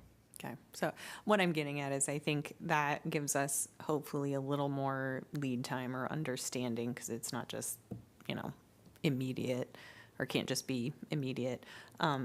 I think maybe Megan, you said this, but in general, it's easier to eliminate a tax than to add one. And I think that might be the simplest way that I'm kind of thinking about. We've identified lost as one of the last tools in our toolbox for raising revenue, and I'm hesitant to, you know, look into the future and say there's a point in time we want to take that away or put that hurdle in front of a future council to reinstate it, I think is where I'm landing.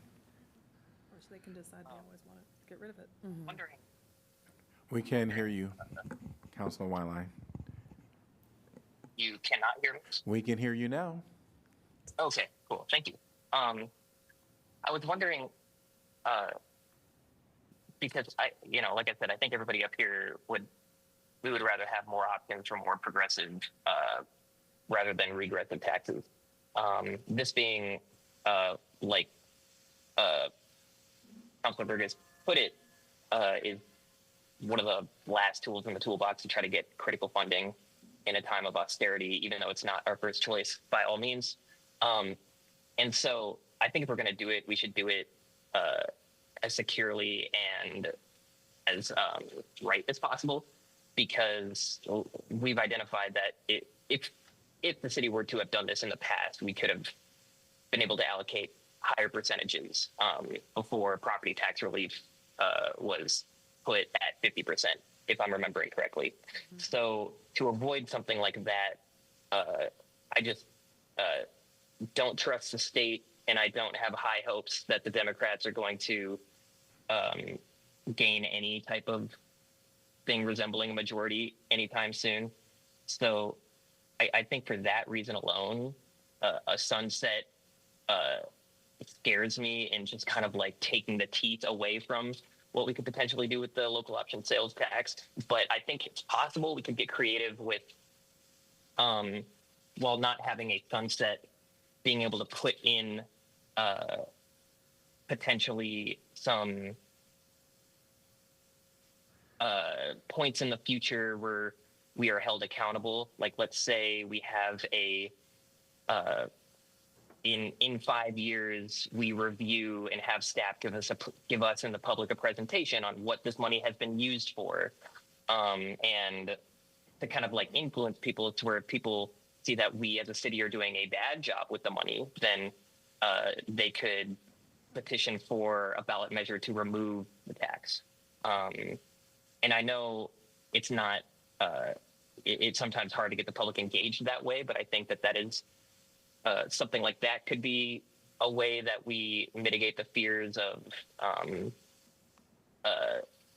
that rightly Mayor Pro Tem has raised. So I think there are ways that we can get creative with it and try to hold ourselves accountable, because this is something that's regressive, and I think we should hold ourselves accountable if we go forward with it.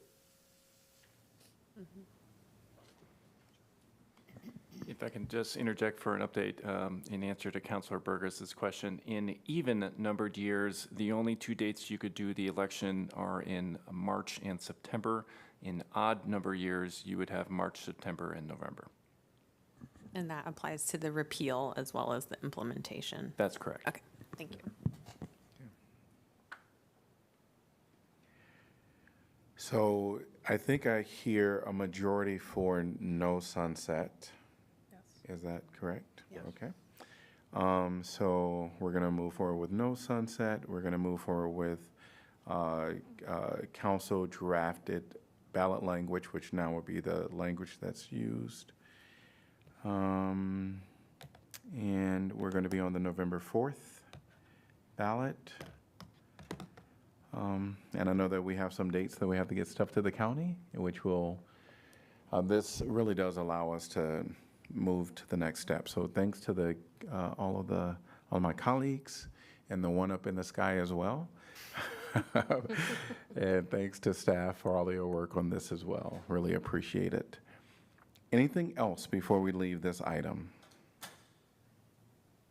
Hearing nothing. We're going to move on to item number 6, which is council updates on the assigned boards, commissions, and committees. Better Together 2030 had its, oh my goodness, quarterly board meeting. And as you might imagine, there is a lot of updates.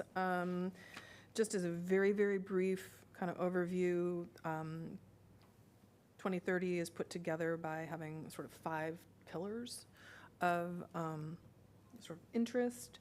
And so there was a lot going on. And honestly, I could take up 20 minutes, and so I'm not going to do that. But some of this was, there's some advocacy being done on dam removal under Pillar 1, which is about trails and conservation. Integrated trail system is being discussed, and I think moving forward through signage, which is really cool, actually, because it's sort of like North Liberty's in blue, Coralville's in green, Iowa City's in red. And so as you're traversing all of these different trails, you'll be able to tell where you are, which is pretty cool. There is some discussion about how to best support Coralville and the Iowa City, Iowa River,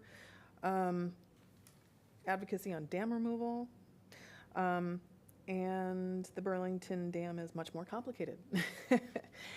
Pillar 2 has to do with childcare and neighborhoods and the strategic investment districts, and sort of the big news there is that the strategic interest groups have all had community input meetings, and now I learned a new word, charrettes have been put in place, which are different stakeholders, so designers, architects, artists, municipal planners, neighborhood representatives, coming together to sort of say, what can this vision for this specific area of interest is? And as a reminder for Iowa City, it's the Iowa City Marketplace, formerly known as Sycamore Mall, and I gave a whoop of joy when I found out that Karen Cubby is the community representative for that. So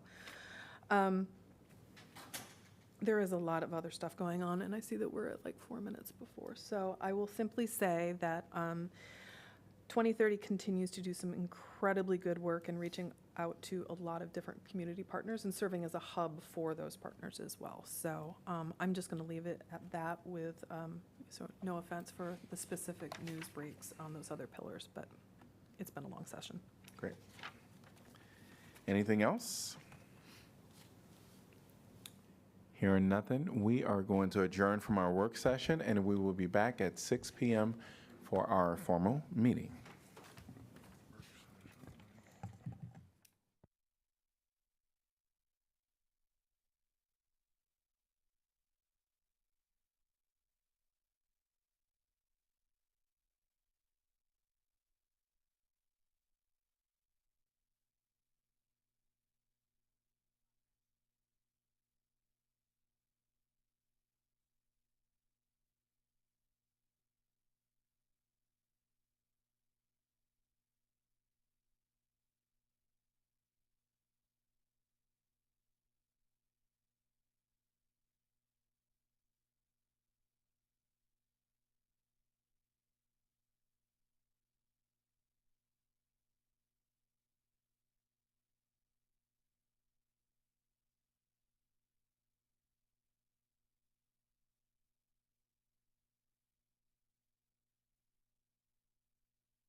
We're starting here pretty soon. So welcome to everyone.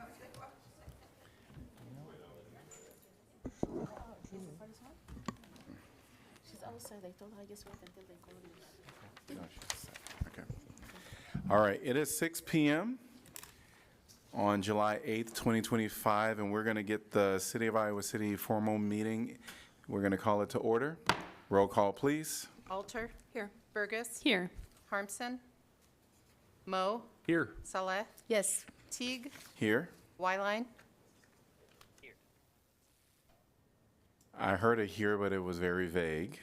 So if we can adjust your volume somehow, I can send a text. thank you. But Counselor Wineline, maybe you can try one more time just so we can test the volume. Can you hear me? Oh, yeah, we'll adjust your volume. You're awfully soft on this end. Great. All right, well, welcome to everyone to your city hall. And we're going to get started with our first agenda item, well, our second agenda item, which is proclamations. We have two today. 2A is Americans with Disabilities Act Awareness Day. Whereas the Americans with Disabilities Act was passed on July 26, 1990 to ensure the civil rights of persons with disabilities, and whereas July 26, 2025 marks the 35th anniversary of the signing of the ADA, which expanded access and opportunity for people with disabilities. And whereas the ADA has done this by reducing barriers and changing perceptions and increasing full participation in community life. And whereas the full promise of the ADA will only be reached if we remain committed to continue our efforts to fully implement this act. And whereas Iowa City affirms the principles of equality and inclusion for persons with disabilities as set forth and embodied in the ADA. And whereas the Iowa City government and residents are proud to recognize the accomplishments and contributions of our residents with disabilities. And whereas throughout the year and on the anniversary of the Americans with Disabilities Act, the City of Iowa City reaffirms principles of equality and inclusion for all community members and recommits our efforts to reach full ADA compliance.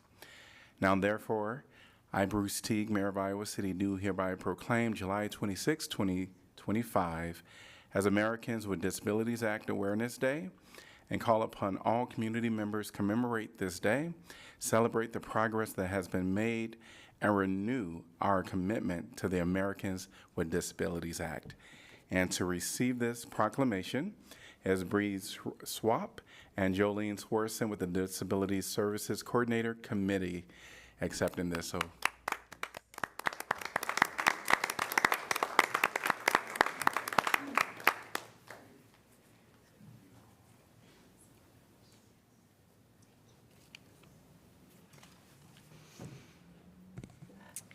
Hi, I'm Jolene Sorensen. I'm the Director of Development and Communications at Systems Unlimited. And I'm Bree Swope. I'm the Associate Professor of Instruction at the University of Iowa in Therapeutic Recreation and Child Life. We are on the Iowa City Disability Services Coordinating Committee, and we are honored to accept this proclamation on the committee's behalf. When reflecting on the ADA, I would be remiss not to mention the founding parents of the ARC who envisioned a better life for their children more than 50 years ago. At that time, there were only institutions that provided care for children and adults with disabilities. Treatment at the institutions varied, but many were not treated well, and no one can really replace your parents. Families at that time were pioneers in creating a more inclusive community where people with disabilities could stay in their homes, be educated at local schools, and can find gainful employment. Through their hard work, many local community providers, including Systems, were formed.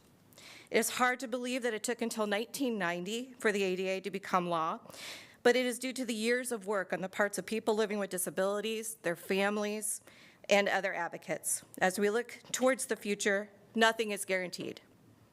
Now more than ever, it is important to acknowledge the ADA and celebrate it. With that, I want to thank the Iowa City City Council, Mayor Teague, and for this proclamation. And if you would like to be a part of the celebration, Iowa City Rec Center is having an ADA birthday bash on Saturday, July 26th, from 2 to 4 p.m. at the Ned Ashton House, and we hope to see you all there. And Bree also has another celebration we're going to be doing. We also have another ADA celebration that is in October. It's on October 10th down in the Ped Mall from 12:30 to 3:30, and it is in honor of National Disability Employment Awareness Month in October. And as we know with the ADA, that also gives that access to employment. So we celebrate the ADA in both of those celebrations. Thank you all so much. Thank you. Thank you.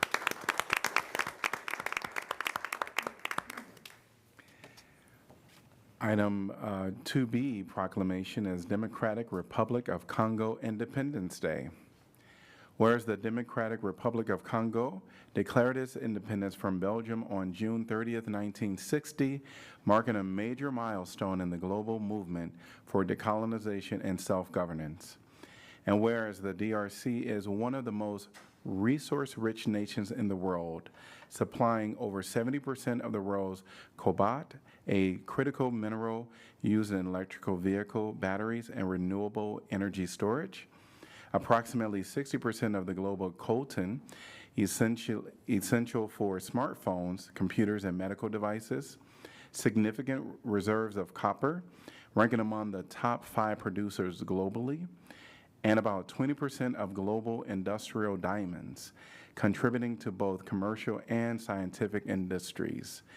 And whereas these resources are vital to the global economy and play an increasingly important role in the transition to clean energy, modern communication and advanced technologies, and whereas beyond its mineral wealth, the DRC is home to rich and diverse cultures, including world-renowned music, fashion, languages, and cuisines, with the Congolese rumba recognized by UNESCO as an intangible cultural heritage of humanity. And whereas Congolese Americans living in Iowa City contribute greatly to the life of our community through business, education, faith, healthcare, public service, and cultural expression. And whereas observing Democratic Republic of Congo Independence Day provides an opportunity for all residents to reflect on the values of independence, resilience, and global interconnection, and to honor the contributions of our Congolese neighbors. Now, therefore, I, Bruce Teague, Mayor of Iowa City, do hereby proclaim June 30th, 2025 to be Democratic Republic of Congo Independence Day in Iowa City, Iowa, and encourage all residents to join in recognizing the heritage, the achievements, and global contributions of the Congolese people and the Congolese American community. And accepting this proclamation, we have a group today, which is great. We have well-renowned to us, Bijou Maliabo, Elaine Nejibu, Albert Kikuni, and Amar Sila, accepting.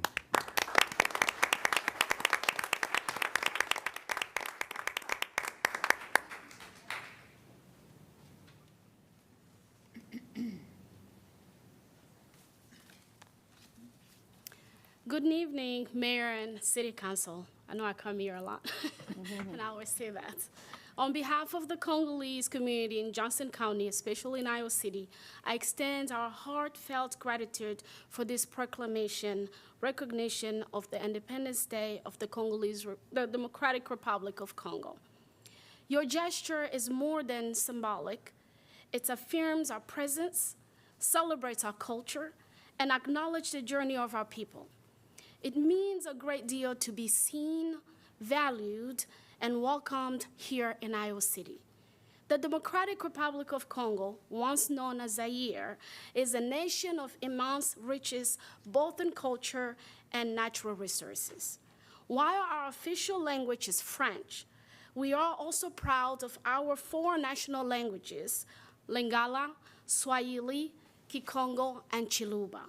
In addition, over 200 local dialects are spoken across our land, each telling the story of a unique people and place. One of those dialects is Lega, spoken in my parents' village in eastern Congo. There, the local language is Kirega, and we greet each other in a word saying Misao Beni, which means hello, a wonderful of warmth, dignity, and connection. Congo's culture is vibrant and deeply rooted in communities. Our music, rumba, soukous, and traditional rhythm connect generations. Our cuisine, fufu, pondu, maybe you've ate it as well, makayabu and other, is lovingly prepared and always shared. Our art and textiles, like carved masks and colorful fabrics, carry generation of meanings and pride. We are also a land of remarkable biodiversity. Our forests are home to rare species like mountain gorillas, okapis. There are global treasures just like our people. But while together we celebrate 64 years of independence, we must also acknowledge a painful truth. Millions of Congolese people cannot fully celebrate because of a war that has continued for more than 30 years. A war that has brought suffering, displacement, and silence where there should be music and joy. We ask that Iowa City not only celebrate with us, but stand with us. Stand with the Congolese community here in Iowa City and with our brothers and sisters in Congo. Let us raise our voices together to say, this war has gone far too long. It is time for peace. It is time for justice. It is time to let the people of Congo live in freedom and dignity. Here in Iowa City and Johnson County, Congolese people contribute in many ways as workers, students, parents, caregivers, volunteers, and entrepreneurs. We are part of this community, and we are proud to be here. We believe in building bridges, not walls. We believe in the power of sharing humanity and shared responsibility. Let us together, as neighbors, as leaders, as global citizens, to live out the value that guide our nation: justice, peace, and work, which is justice, paix, et travail. These are not words on a banner. They are vision for what we can achieve when we stand together. May this proclamation be a reminder that diversity strengthens our city and that every culture brings something beautiful to the shared table of Iowa City. Thank you for recognizing our culture, our history, and our hope. Thank you for reminding us that here in Iowa City, we are not alone. Merci beaucoup. Asante sana. Matondo mingi. Thank you.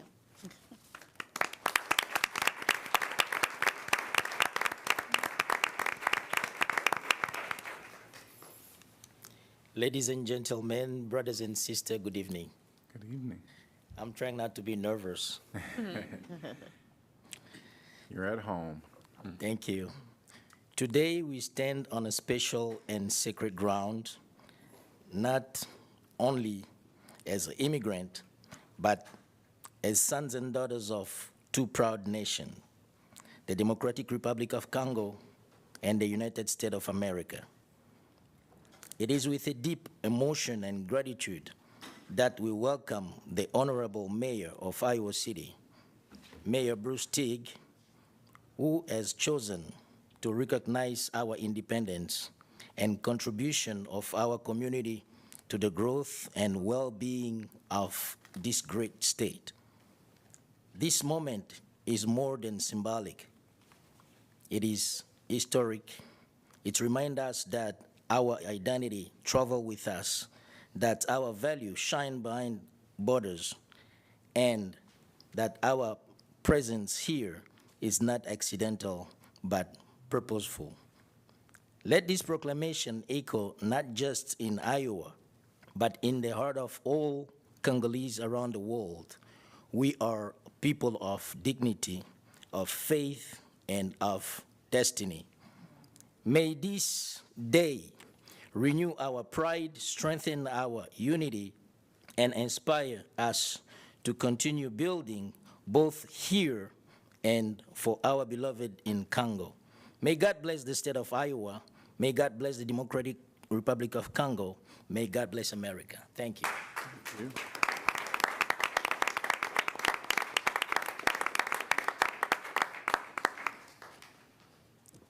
Hello, guys. Hello. I promise you I don't have that big of a speech, but as a young man, all I can say is I am so proud of our city. This is my city. I came here so young. I went to elementary here, middle school, high school. And I didn't really get an opportunity to learn about my culture, my people, my food, my music until recently. So to see a decision or proclamation like this happening, it's something I wasn't expecting, but it feels so good and so proud of my city to see that we are recognized, we are being seen, because that's the hardest thing for us Black young men to experience. So thank you so much, each and every one of you guys, and thank you, my big sister here, to always involve me in stuff like this. Sorry, I'm getting a little emotional, but just my gratitude to everyone in this city. I love you guys. We love you too.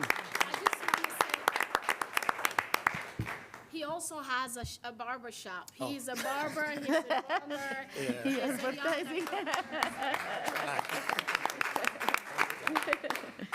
I won't speak much as well, but just like my brother just said, he just said it all, especially as young men and immigrants. We came here as refugees, seeing our country and us being acknowledged is it is emotional, like he said, especially as in tune as we are with our culture. I know we're in a foreign country, so it's very heartfelt when we're recognized. And like my big sister said as well, let it not just be an acknowledgement. Let us also recognize what is going on back home, because she mentioned that not everyone is able to be joyful and actually celebrate as they should their independence due to an ongoing war. But we thank God and we believe this is, a step towards the right direction. So we give glory to God for that. And I thank you guys. And also, yeah, we are very much involved in the community. I am a youth leader for a youth called United Youth. It is a faith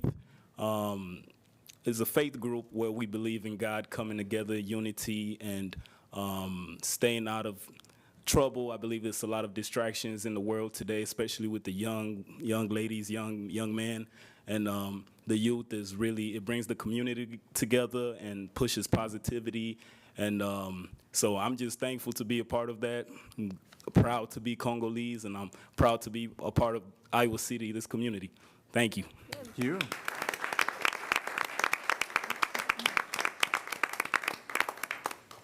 Well, thank you all for coming today. Absolutely. All right.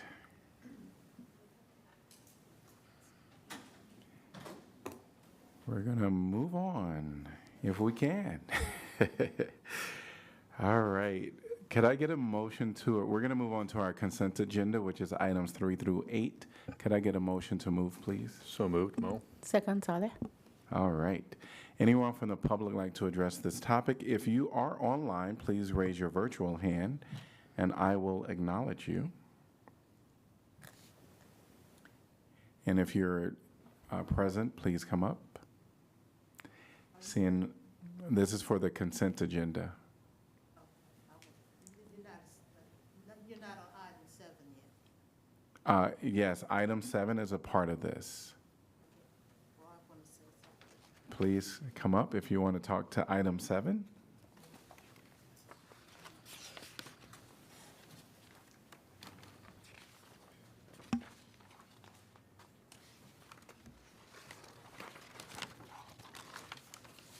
Please state your name and city you're from. My name is Mary Gravitt, and I'm from Iowa City. At our last meeting, and I want to congratulate you, I didn't know that this was the ADA, part of the ADA celebration. But one thing, we had protested during the last administration or some administration for bus shelters. We need bus shelters. And we had argued until we got $100,000.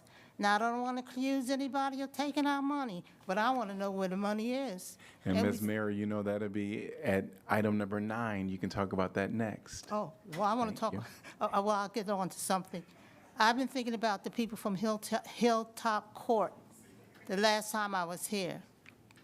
And the way that they were complaining was it reminded me of Kensington, Philadelphia. It was once a middle-class, working-class neighborhood, and now it's close to a slum and whatever you can see. It's on, you can find it on YouTube. But what they came to you got to satisfy their complaints. You have to install at least 3 portable toilets and 2 on the shelter property and 1 on the adjoining camper lot, like the people were talking about, and assign 1 police present, a man or woman, but I prefer a man, and 1 dog on the property, similar to what happened down at Pepperwood Plaza, and its problem straightened out, and it gradually went away, and install a camera system there. This will cut down on 911 calls and show the residents that their complaints are listened to and respected by the police and by the city council. And it'll cut down on 911 calls. It's you know, I can understand, but then when your person tells you, you can't, don't call us anymore. We don't want to, the residents don't want to hear that. And lock that mail room up from dusk to dawn, year round. And people are acting up over there on Hilltop, around the shelter. They're acting up because they can't get away with it. And the trailer court owner must take some responsibility. He must hire some private security like they did at Town and Campus. It worked for Town and Campus. It can work for Hilltop. So, and some of these steps may already have been taken. I want to express myself. And the last thing I want to express, firecrackers. Something has to be done about those. I mean, 3 days, 24/7 of those firecrackers is enough to drive anybody insane. If you have PTSD or you have a dog, you have to hide the dog. And I don't know how people, I know I can't stand it. And, you know, and it's a matter of public concern and public safety. So those are my 2 main complaints. All right, thank you. I did just want to acknowledge that you spoke to items not on the consent agenda. I should have just been a little more clear that that would have been for item number 9, our next item, which is community comment. But I went ahead and allowed you to finish, Ms. Mary. Thank I thought it you. was 7 because it's usually 7. The numbers change. Next time I know. Okay. And look for $100,000 for Thank you so much. Anyone else want to address anything on our consent agenda? Hearing none. Council discussion. Roll call, please. Wyline? Yes. Alter? Yes. Burgess? Yes. Mo? Yes. Sala? Yes. Teague? Yes. Motion passes 6-0. We are on to item number 9, which is community comment. This is an opportunity for the public to comment on anything that is not on our regular agenda. And I just wanted to get a show of hands to see if anyone wanted to speak during this time. All right, great. I just wanted to mention that public comment is intended so that members of the public may be heard by council, because community comment is for items not properly noticed on the agenda, and council cannot engage in discussion or debate due to open meeting laws. I'm going to invite you all up at this time to come and speak. You'll receive up to 3 minutes to speak, and there is a sign-in right here at the desk, or if you got a sticker in the back, which I would encourage you to do, you can fill it in and just drop it in the basket. At this time, I'll ask you all to come forth and you're welcome to speak up to 3 minutes.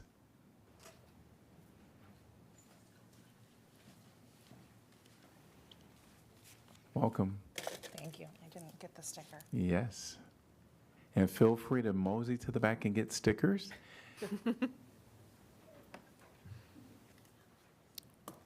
Please state your name and city you're from. Welcome. Emily Meister, Iowa City.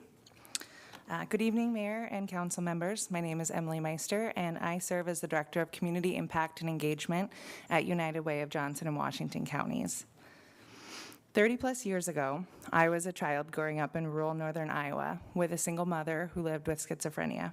She was loving and vibrant and deeply unwell. My sister and I were passed from household to household as our extended family members tried to keep us stable while she'd struggled to receive the care she needed. By the time I graduated high school, I had lived in 13 different homes. There simply weren't enough community supports where I grew up. The safety net was thin, and my mom and our family fell through it. 15 years ago, I was a 24-year-old mother and student living in Iowa City with 2 babies. When our rent suddenly doubled, we had nowhere to go, and then we found the Housing Fellowship and a home in the South District of Iowa City. We qualified for a housing voucher, and for the first time, I experienced stable housing, community programs, and what a strong network of community nonprofits can do. We received SNAP and WIC. I joined NAMI family support groups. We visited the food pantry, and my kids utilized programs like neighborhood centers and UAY. Our neighbors became our family. And because of that collective support, my husband and I kept moving forward. And during the time that we lived in our Housing Fellowship home, we both completed our degrees at the University of Iowa. 3 years ago, we bought our first home. And now my children, unlike me, will have lived in just 3 homes compared to 13. And that is what community investment can do across just one generation. It's one reason that I care so deeply about the process behind public funding decisions, and why I want to thank you for the generous $1 million allocation to nonprofits, but also for engaging in real partnership to improve how we fund services. Over the past 2 years, United Way, Iowa City, Johnson County, Coralville, and now North Liberty have worked together to align funding cycles, application questions, outcome reporting, and training resources, all with the aim of a more equitable, efficient process for agencies and funders alike. At United Way, we used that agreed-upon process this spring to allocate our own investments. And like many funders, our available dollars were lower this year, and unfortunately, that meant reductions for many of our partners. But every decision was made with a transparent, community-led process that included site visits and careful scoring and review of applications. It wasn't easy, but it was grounded in fairness and accountability, because we owe that to our partners and to the people that they serve. This is what system-level change looks like: collaborative. Thank you. Thank you. Yes. Welcome. Please state your name and city you're from. Yes, I am Jennifer Banta, President and CEO of United Way. I am from Iowa City, Johnson County. First, I wanted to thank you all for your service to our communities. This is an incredible time to be an elected official and to be leading our community in very difficult decisions on every level. So thank you so much for your work. When I stepped into this role 2.5 years ago, one of my first priorities was to meet with every executive director of our partner agencies that I could. At the same time, we also launched a survey, an anonymous survey, so we could get feedback from our partner agencies about what their biggest concerns were. Overwhelmingly, they pointed to the grant-making process. Not just United Ways, but many of our municipalities were listed in that concerns with the transparency and how those processes ran. The message from our nonprofits was very clear. The process needed fixing. So using that feedback as a driving force, I took on that task through my role as the co-chair of Pillar 5 of the All-In Community Vision. The Pillar 5 community vision is focused on reimagining social and human services. So our goal was to reduce the stress to nonprofit organizations and move towards a trust-based philanthropy. We know that our nonprofits are doing incredible work, and we wanted to move closer to easing some of that stress. Thanks to Emily's leadership, Emily Meister, a deep collaboration with our municipal partners and feedback from our partner agencies, we've made meaningful progress towards that goal.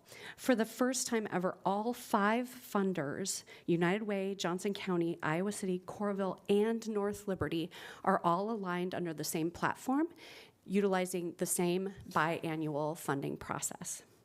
And tonight, I want to thank you for your role in that. It has been really impactful to our nonprofits. Together, we revised the narrative questions to reflect community-voiced priorities. We updated demographic and outcome tracking to include both agency-defined metrics and shared indicators. And most importantly, we streamlined that darn budget section of our grant application with clear definitions. And we also built in training opportunities to ensure consistency across all of our municipalities. The United Way used that process this year to allocate our funds, and as Emily told you, we had reduced funding this year, which means it was even more important to have a transparent, equitable process that everyone could understand. Thank you for your time. Thank you.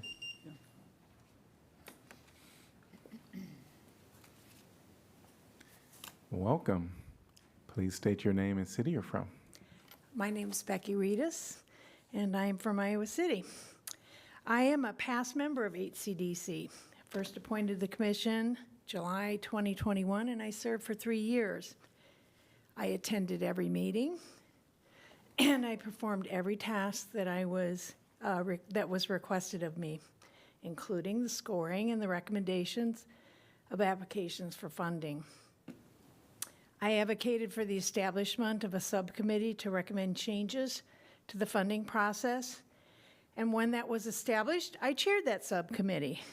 I'm a former executive director of a nonprofit agency in Iowa City, so I participated on both sides of the funding process. During my term as a commissioner and my participation in the first funding process, this is what I observed. The application was extremely long, and it could be streamlined without affecting quality. There was inconsistency in the information that was gathered and scored. Communication between the joint funding partners was not always shared, and it did affect scoring among the agencies, which resulted in lower funding for them. Outcomes were not always consistent with the requested funding from the city, and there was not a correlation between scoring and funding recommendations. The subcommittee addressed these concerns that I outlined in addition to this question. Was HCDC the appropriate venue for the application process? We took that question to the commission along with a recommendation of a new process. Staff was involved, and they voted to keep the process unchanged with the commission. And yet, on the first opportunity to do so, as they requested, only 2 commissioners reviewed and scored the applications, and they failed to make quorum to recommend funding to council. I think we're now at a point where council should reevaluate the process. I'd like to see council commit to the work already done by the subcommittee and to now develop a new venue for evaluating the applications. Whatever the steps are, commit to the process, evaluate that process, and please include agencies every step of the way. Their input is invaluable. Thank you. Thank you.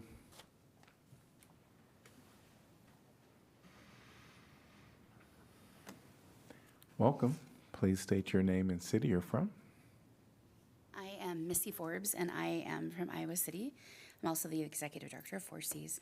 I would like to wholeheartedly thank the council for the fully funding that Four Cs received last June, for the next 2 years. Our scope of work would have been very limited without that bold decision of the council at the June 3rd meeting. I have some long, hard work ahead of me, finding more sustainable way to run this organization, because it's not a way to do it. But I can't thank you enough for the breathing room that you've afforded me while I do just that. I do feel like I was partially responsible, possibly for opening Pandora's box that was opened at the council meeting, and so I do want to discuss some of that. I don't know that my plea to you all would have been so desperate had I been able to present my concerns and my case at HCDC. The process, as you know, is one of feedback and discussion, which is key here, and it would have looked far different if I'd been given an opportunity to do just that. The problem is that after I responded to their initial questions and provided updated data, after doing all that I was supposed to do to fulfill my end of the proverbial bargain, HCDC didn't hold up their end of the bargain because they never did meet. Just a couple of things. I think that HCDC actually needs to meet in order for the process to work, because if they'd done their job, things probably would have looked a lot differently last month. So what in the future can be done to ensure that they understand what's at stake when they don't do their jobs? I don't know that reducing the amount of members on the commission is enough to ensure that they understand the impact of doing or not doing their work. I also have concerns that HC doesn't understand or hasn't understood certainly the work that 4Cs does, but even with all the data provided to them, I still have concerns that a random group of individuals is deciding the fate of my organization. So what measures do we need to be put in place for the future to ensure that not only are they doing the very important work, but that it ensures organizations like mine, that they will join, that I will have to join the competitive funding round again, that they have an acute understanding of the work we do. I'm a very collaborative person by nature, and I hope that my leadership at 4Cs has demonstrated that. But when I feel like I have to step on the toes of city staff or my colleagues, which is definitely how I felt last month, it leaves me in a very vulnerable position, and one that I don't care to be, to feel like that again. I just want to say again, and I can't say it enough, to reiterate that I am eternally grateful for the financial support that was allocated to 4Cs for FY25 and 26. And we have the opportunity to learn from this. Because while we're all grateful for the final outcome, the process that was trying to be perfected needs all of its parts to actually participate, to actually work. Thank you. Thank you.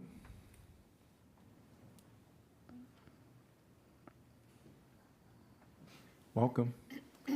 Please state your name and city you're from. I am Jenny Schmidt. I'm from West Branch, but I'm here as the Executive Director of the Iowa City Free Medical and Dental Clinic.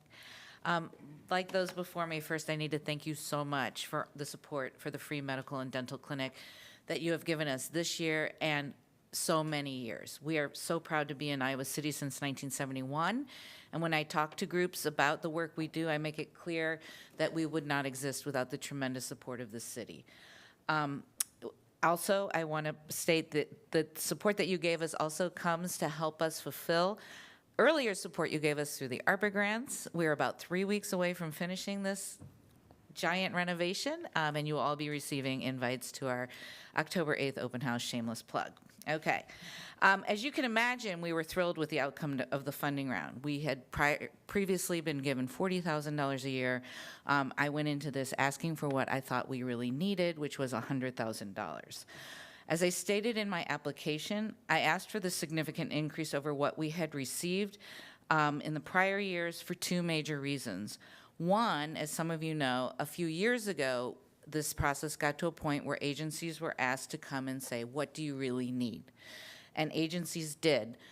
My predecessor, when she was teaching me to do this job, she said, I didn't know that people were going to really ask for what they really needed. So she was somewhat meek in what she asked. So even though that resulted in a much needed increase, each year we were somewhat kind of behind where we might have been had she asked for something else. Secondly, it felt like a reasonable thing to ask, as 3% of our budget prior was coming from you all, whereas 50% of our patients come from Iowa City, and that's been pretty stable over the years. So it really felt like asking for a fair share for some support for this important city service that we provide.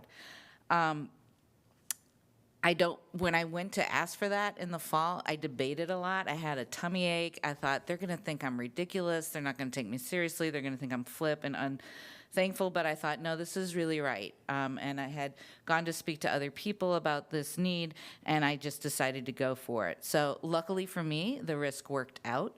Had I flipped and gone the other way, I would be really mad at myself right now, and the clinic would have a lot more financial struggles in the year to come.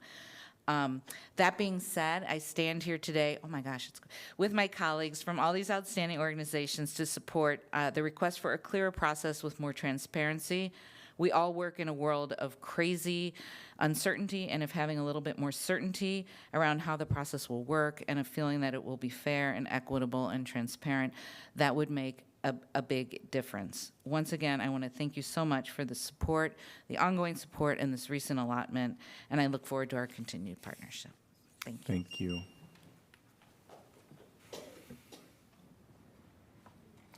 Welcome. Good evening. My name's Nikki Ross. I live in Ely, but I'm here representing Table to Table as the executive director and a group of 15 funded agencies as the appointee to the application, as an appointee to the application subcommittee. We stand before you this evening as a community of nonprofit service providers. 2 years ago, you reached out to us for input on making the process better for everyone involved. It was a hopeful moment for redesigning a process that has been historically painful and divisive. The charge was clear. The process should be comprehensive, efficient, transparent, data-driven, fair. You asked for our input. You asked for our time. We gave it. You said you were invested in a more participatory process and invited us to the table. We showed up. But that moment we hoped for, it never came. The subcommittee, which included staff, HCDC members, and agency representatives, took the charge seriously. We sought feedback from all funded entities throughout the process. We dedicated a lot of time to this endeavor. And this is indicative of a nonprofit community that, on the whole, puts collective impact first. As a nonprofit community, we rely on each other. The work of each agency before you is possible and better because of our partners doing this work together. We support each other, rely on each other, lift each other, and hold each other accountable. This is the definition of partnership. It's not a rose-colored viewpoint. We aren't all best friends. We don't always agree what partners do. And still, we unequivocally want one another to thrive and flourish, particularly in unprecedented times. We urge you to recognize that unprecedented times call for unprecedented care, caution, and courage in all areas, but crucially in the area of resource allocation. To be clear, we were all winners last month, but we were also all losers. Each of these agencies will use the generous funds you provided to help our neighbors weather the difficult times ahead. Yet, trust in this process has been eroded for nonprofit service providers and for our community members. Instead of awarding funding based solely on agency request, there were many ways Council might have better addressed the deep need of the individuals our agencies serve. You could have asked agencies for impact statements of changed circumstance, opened a second funding round, or increased allocations by a blanket percentage, or something else entirely that was thoughtful and considered. We needed a process that left our community reassured by the steadfast reason of Iowa City City Council. We call on you to prioritize fairness over expedience and to engage partners in these difficult decisions. If we pair that with the kind of generosity you showed this year, it can create real change for real people. Thank you. Thank you. Thanks to everyone that came to speak today. I'm going to close the public comment at this time, seeing no one else at this time. We're going to move on to items number 10, which is our regular formal agenda. 10A is Civil Service Commission. Ordinance amending Title I entitled Administration to establish the Civil Service Commission. This is the first consideration. Could I get a motion, please? So moved, Mo. Second, Alter. All right. And I'm going to turn it over to our city attorney to get us started in 1 second.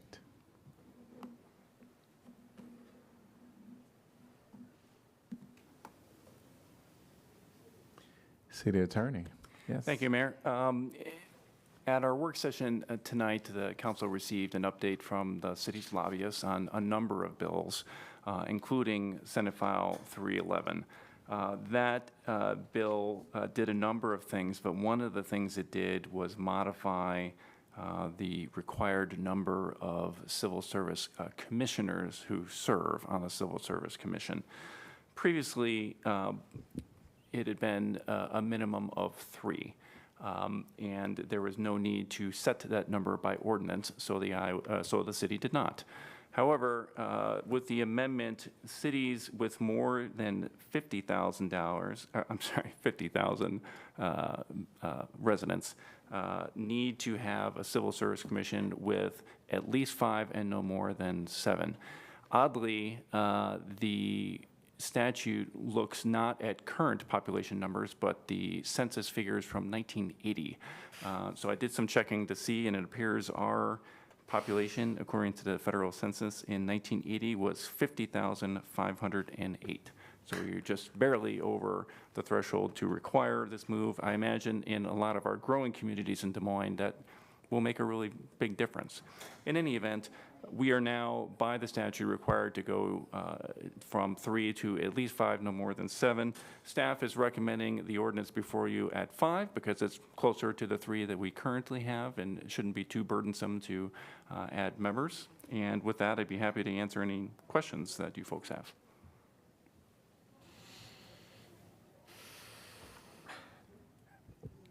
Was there any rationale given for using 1980 as the number? It has been 1980 for a long time, perhaps since shortly after 1980. I didn't do that research, but it strikes me that given the comprehensive amendments that were made as part of Senate File 311, it's remarkable that they didn't choose to update that one, but they didn't.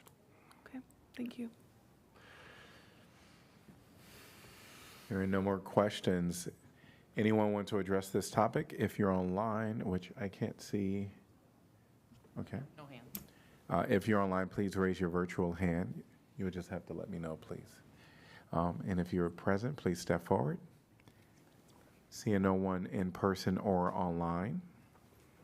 Council discussion. Roll call, please. Alter? Yes. Burgess? Yes. Mo? Yes. Sala? Yes. Teague? Yes. Wyline? Yes. Motion passes 6-0. We're on to item number 10B, electric and gas franchise fees.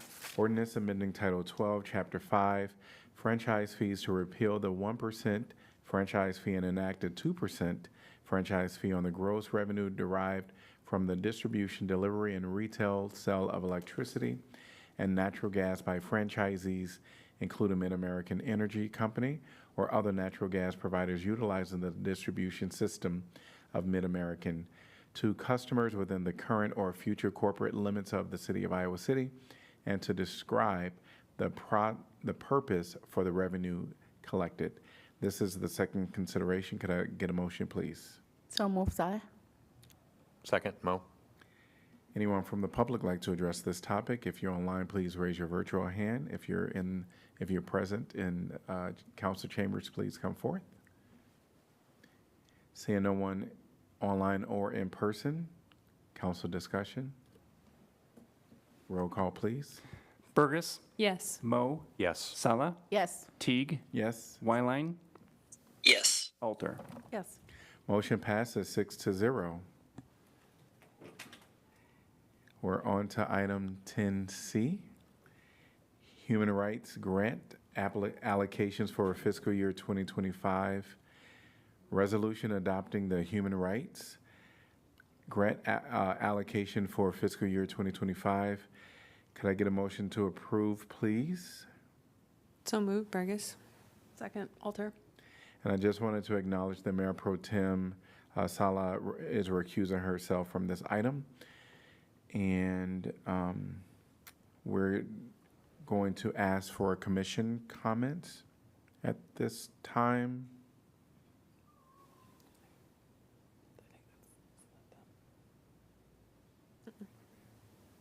So, I don't think we have a commissioner present. okay, all right.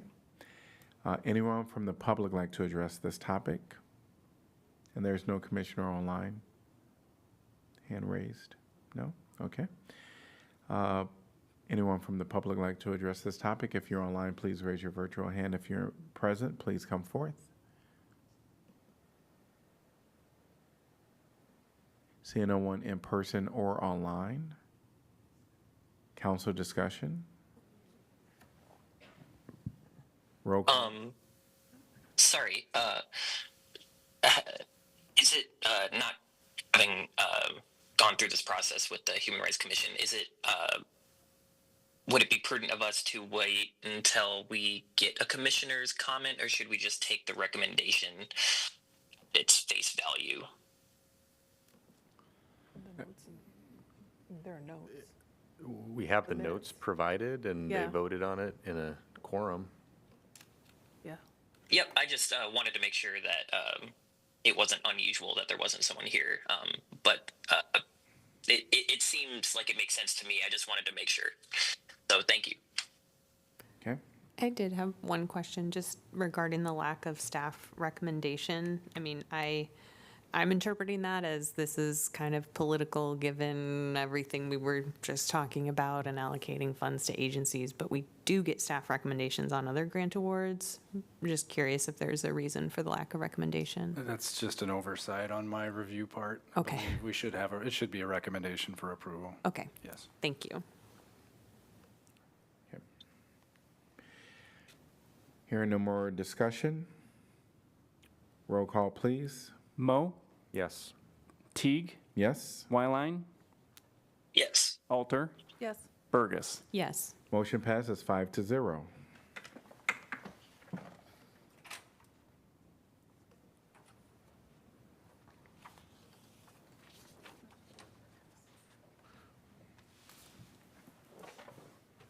All right, we are on to item number 10D, Amendment Number 1 to City Steps 2030 and Fiscal Year 2026 Annual Action Plan.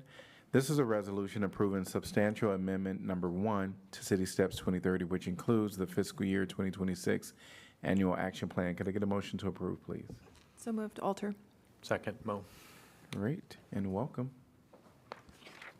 Hello, Erica Kubley with Neighborhood Services.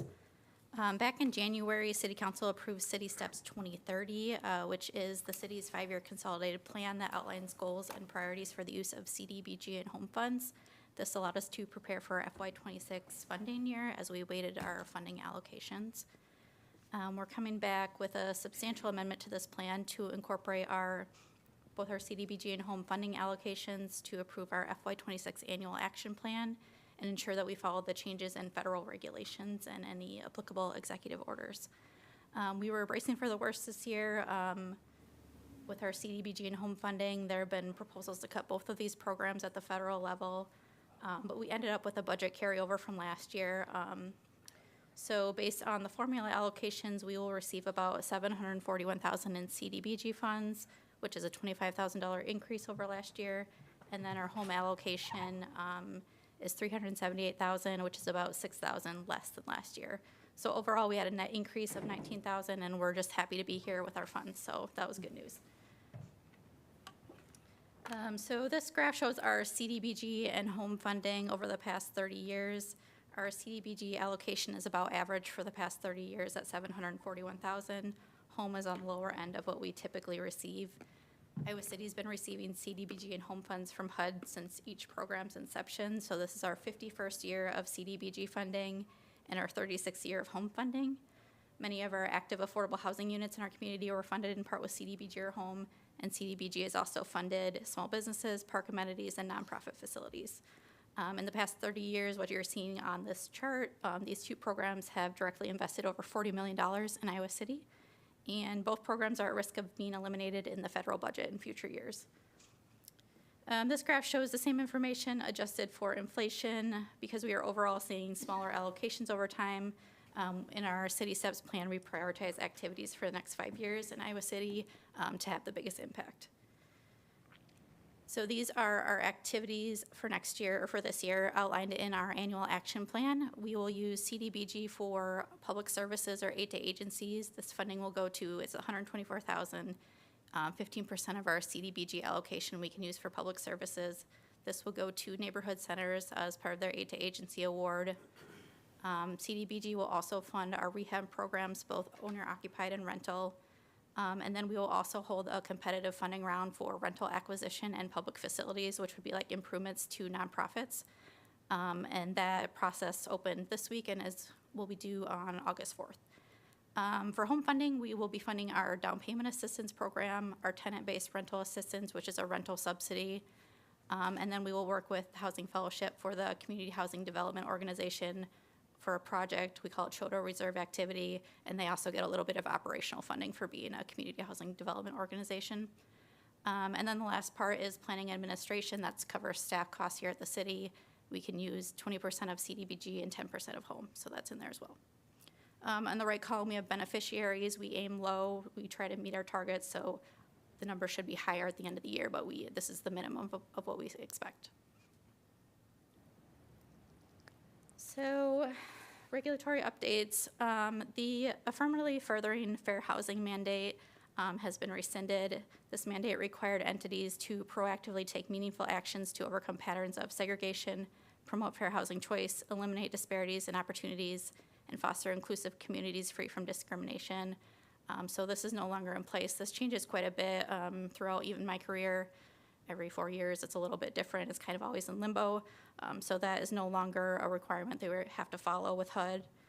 The Fair Housing Act is still in place. This prohibits discrimination in housing, so we'll still follow that. Various executive orders have come out since January that affect federal funding. We have reviewed and updated our plan to ensure we are in compliance. That's part of this substantial amendment. Many of these executive orders are not applicable to the activities that we are funding with CDBG and home. Others are reinforcing longstanding regulations that we've always complied with, so it's nothing new. We're still complying.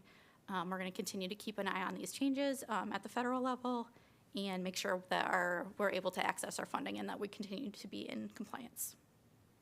Erica, can I just, I'm sorry, before you move on, the, what was the AFFH that had been rescinded, I think the way that you phrased it said that, like, we can continue those activities. We no longer are required to We're not report required that, to, but we, to include it in this report to HUD. oh, in the report to HUD? Yes. But the activities themselves can stand? So typically, like in previous plans, we're required to demonstrate how we're doing this. I don't know if there's specific activities, but currently, we're not including that information in the plan. Thank you. So our next steps, we did a 30-day public comment notice for this substantial amendment that ends today right now. No written comments have been received to date, as far as I'm aware. We have our plan, our full plan has not been submitted to HUD yet, even the part that you approved previously. We're submitting all of that, including our annual action plan, to HUD by the 18th. As I mentioned, the competitive funding process for CDBG, public facilities, and rental acquisition is underway. Those are due on August 4th by noon. Funds for other activities will be available after the plan is approved and we get our agreements in place, complete our environmental reviews, and all those steps. And that is all I have. Take any questions. Thank you. Mayor, can I just make a note for the record that Mayor Pro Tem has chosen to recuse herself from this item as well? Thank you. Did the timing of this amendment align with the House resolution, Big Beautiful Bill at all? And can you tell us how that impacts this? I mean, we know that there's changes to LIHTC tax credits and CDBG funds. So the timing of that didn't align with this. This aligns with when we got our allocations in May. So we have so many days to go through this 30-day process, figure out how we're using our money, and then prepare our amendment and submit the plan. The Big Beautiful Bill does not outline CDBG and home funding, so it's not part of that bill. The president's proposed budget eliminates both programs, so that's kind of what I was referring to earlier. But it's early in the budget process for the upcoming year. Okay. So the numbers that I showed you earlier are for our FY26 fiscal year. Okay. Thanks.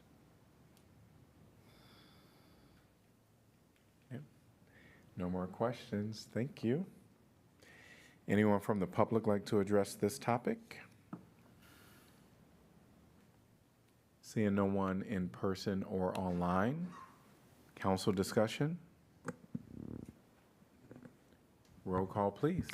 Teague, Yes? Wyline, Yes. Alter, Yes. Burgess, Yes. Mo. Yes. Motion passes 5-0.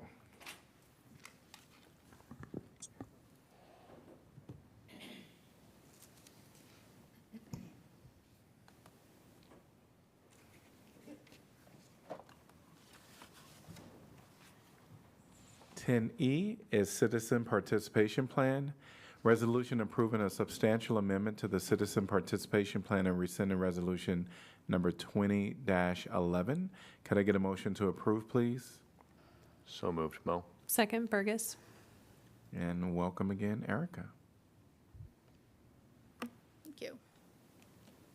So our citizen participation plan is tied to the last agenda item. This plan describes how we involve the public as we work through our various plans for CDBG and home administration. I want to note the federal regulations that outline this plan use the term citizen, but this plan is meant to allow and encourage all residents and stakeholders to participate. So the citizen participation plan covers our three main plans for entitlement funding, our 5-year consolidated plan, which is City Steps, our annual action plan, and our what we call a CAPER, which is our end-of-year report out on our spending and accomplishments. It also covers any amendments we have to any of these plans and the citizen participation plan itself. So most of these levels of participation that we have in this plan in front of you are determined by HUD or standard practice. These are minimum levels of engagement, and we can always do more outreach depending on the activity and timeline. So any new consolidated plan, action plan, citizen participation plan, or substantial changes to these plans that exist would go through a public process like this council meeting. These items are always on the regular agenda to allow comments rather than the consent agenda. Any minor changes to these plans can be handled at the administrative level. For example, yesterday we learned that we had $2,000 extra in our home ARP fund that they miscalculated. Really small amount of money. We don't really need to come to council to discuss how to use that. We're going to reprogram it into our existing projects, no major changes, and then the city manager signs off on that type of thing. So the only difference is our CAPER, which again is our year-end report out. That has a shortened public process where it only goes to HCDC before it gets submitted to HUD, and this is because there's no decision-making tied with that report. It's just a report of what happened. So we update the citizen participation plan at least every 5 years along with city steps. Revisions in this latest version include modernized methods of input.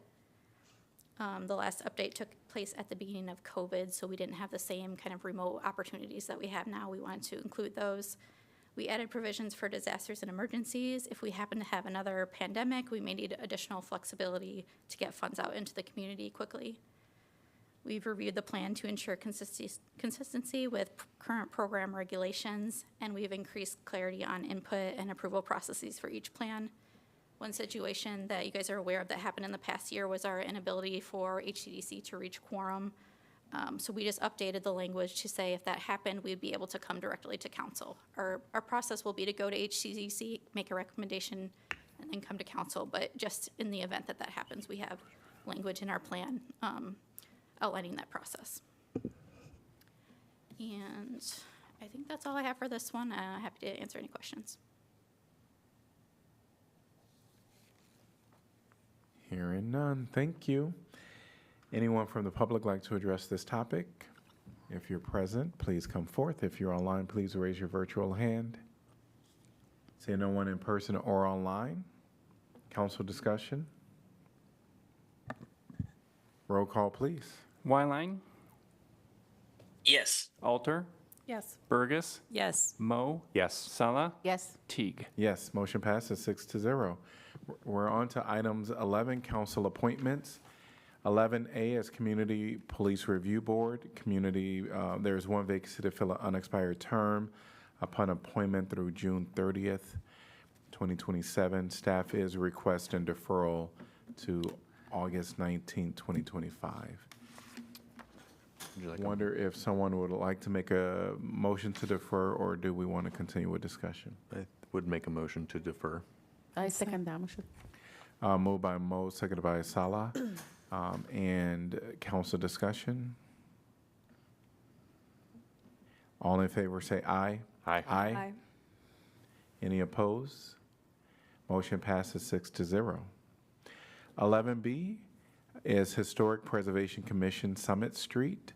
One vacancy to fill a 3-year term, July 1, 2025 through June 30th, 2028. And let's see, I believe we have just, We have an applicant who's Currently serving? yep, so just the one. And whatever folks thinking, it is, there's only one she's applicant. she's finishing her first term, right? And so it's not, so I think it would be regular for us to appoint for a second. So I would nominate her if that's what's needed. Agreed. Yeah, I think when it comes down to some of these specific, smaller areas is always a challenge. Yeah. To find a pool. So I can certainly, I'll support it. yeah, sound like there's a majority of support. So we will name Nicole Villanueva for the appointment for the Historic Preservation Commission. All in favor say, so it was moved by, Yeah, I didn't think we got a motion. I'm yes, no, sorry. we did not. We just figured that there was, I heard the majority, but it was moved by Mo. And who wants the second? Second. Seconded by Salah. All right, all in favor say aye. Aye. Any opposed? Motion passes. I want to make sure that Councilor Wineline is still there. Yeah. I am still here, yes. Awesome. All in favor say aye. Aye. Any opposed? Motion passes 6-0. Did We're we on just to vote 11. twice on that? Sorry. Did we just vote on the same thing? I think the mayor was making sure that Councilor Wineline could hear us. Oh, okay. for So the it was vote. the same vote. It I was- just it was want to the be same sure vote, I yeah. didn't just miss something. Okay. Yes. You can't even give the excuse of a late night. No, I can't. No, you cannot. No. All right. So motion passes 6-0. All right, we're on to 11C, Human Rights Commission. One vacancy to fill an unexpired term upon appointment through December 31st, 2025. In council discussion, there are, A lot. Good one. yes, as normal, right? Which is great. Lots of interest. I really interesting of Megan Hill. She have really strong resume.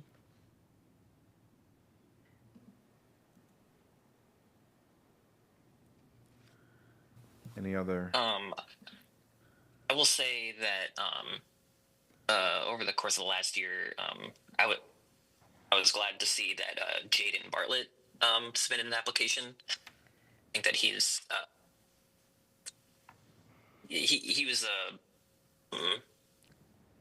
executive director of Hawk the Vote at the university. He's like a young guy, and I don't know, just through knowing him, I just feel like he'd be like someone who, we've have with like HCDC and other commissions, sometimes we have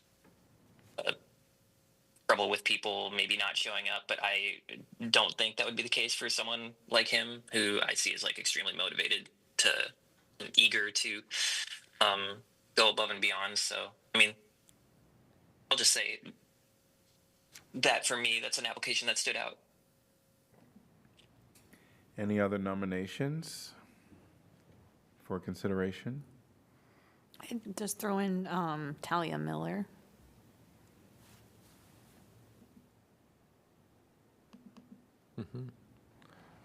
There's a lot of good people. There are. Yeah, I was going to say that this was extremely difficult. It was a lot of fun reading through all the applications, and there's so many good people. So I also like Megan Hale and Jaden Bartlett too. Be fine with any of the names named. All right. No, it's yeah. That's the thing about our community. A lot of great people willing to serve. There is a lot of interest for the Human Rights Commission all the time. Mm-hmm. Yes, Yeah. a lot of people for the HRC. They do great work.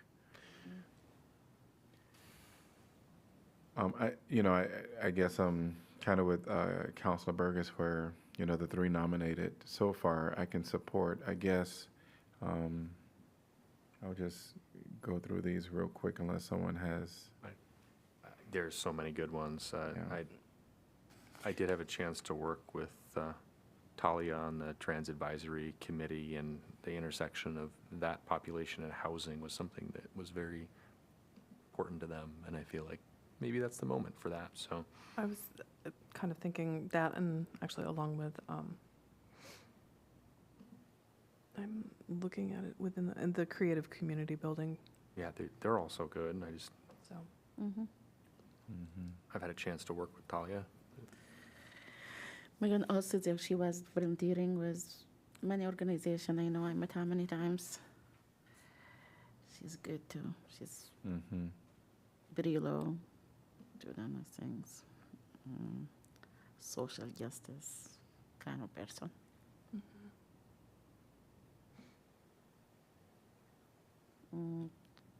She also do work with the Center of Human Rights of University of Iowa. She like kind of the same area of human rights.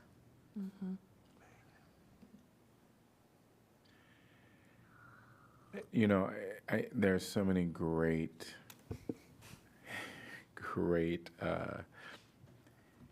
characteristics and just things that people can contribute. I think I will support Talia. There is I think just a great opportunity for that appointment for Talia. I would support moving forward with Talia if that's. I would not be opposed. Okay. Sound like there is a majority for Talia Miller. Could I get a motion to appoint, please? So moved. Second. Moved by Burgess, seconded by Mo. All in favor say aye. Aye. Aye. Aye. Any opposed? Motion passes 6-0. We're on to number 12, announcements of vacancies previous. 12A is Airport Zoning Board of Adjustment, one vacancy to fill a 5-year term. Airport Zoning Commission, one vacancy to fill a 6-year term. Board of Appeals HVAC Professional, one vacancy to fill an unexpired term. Historic Preservation Commission Brown Street, one vacancy to fill a 3-year term. Historic Preservation Jefferson Street, one vacancy to fill a 3-year term.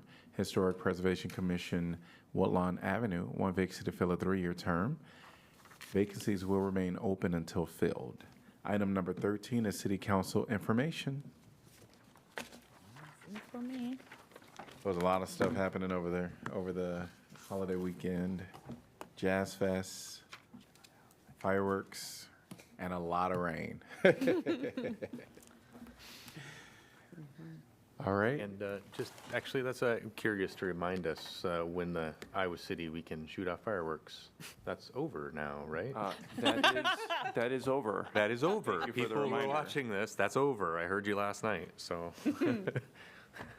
What is our time frame? Friday and Saturday. Well, it's not allowed within city limits, and again, this is one of those ordinances we need to come back to. But we had previously just outlawed it within city limits at all, but then the state preempted us on July 3rd, July 4th, and December 31st. Yeah. So we are done until the 31st of December.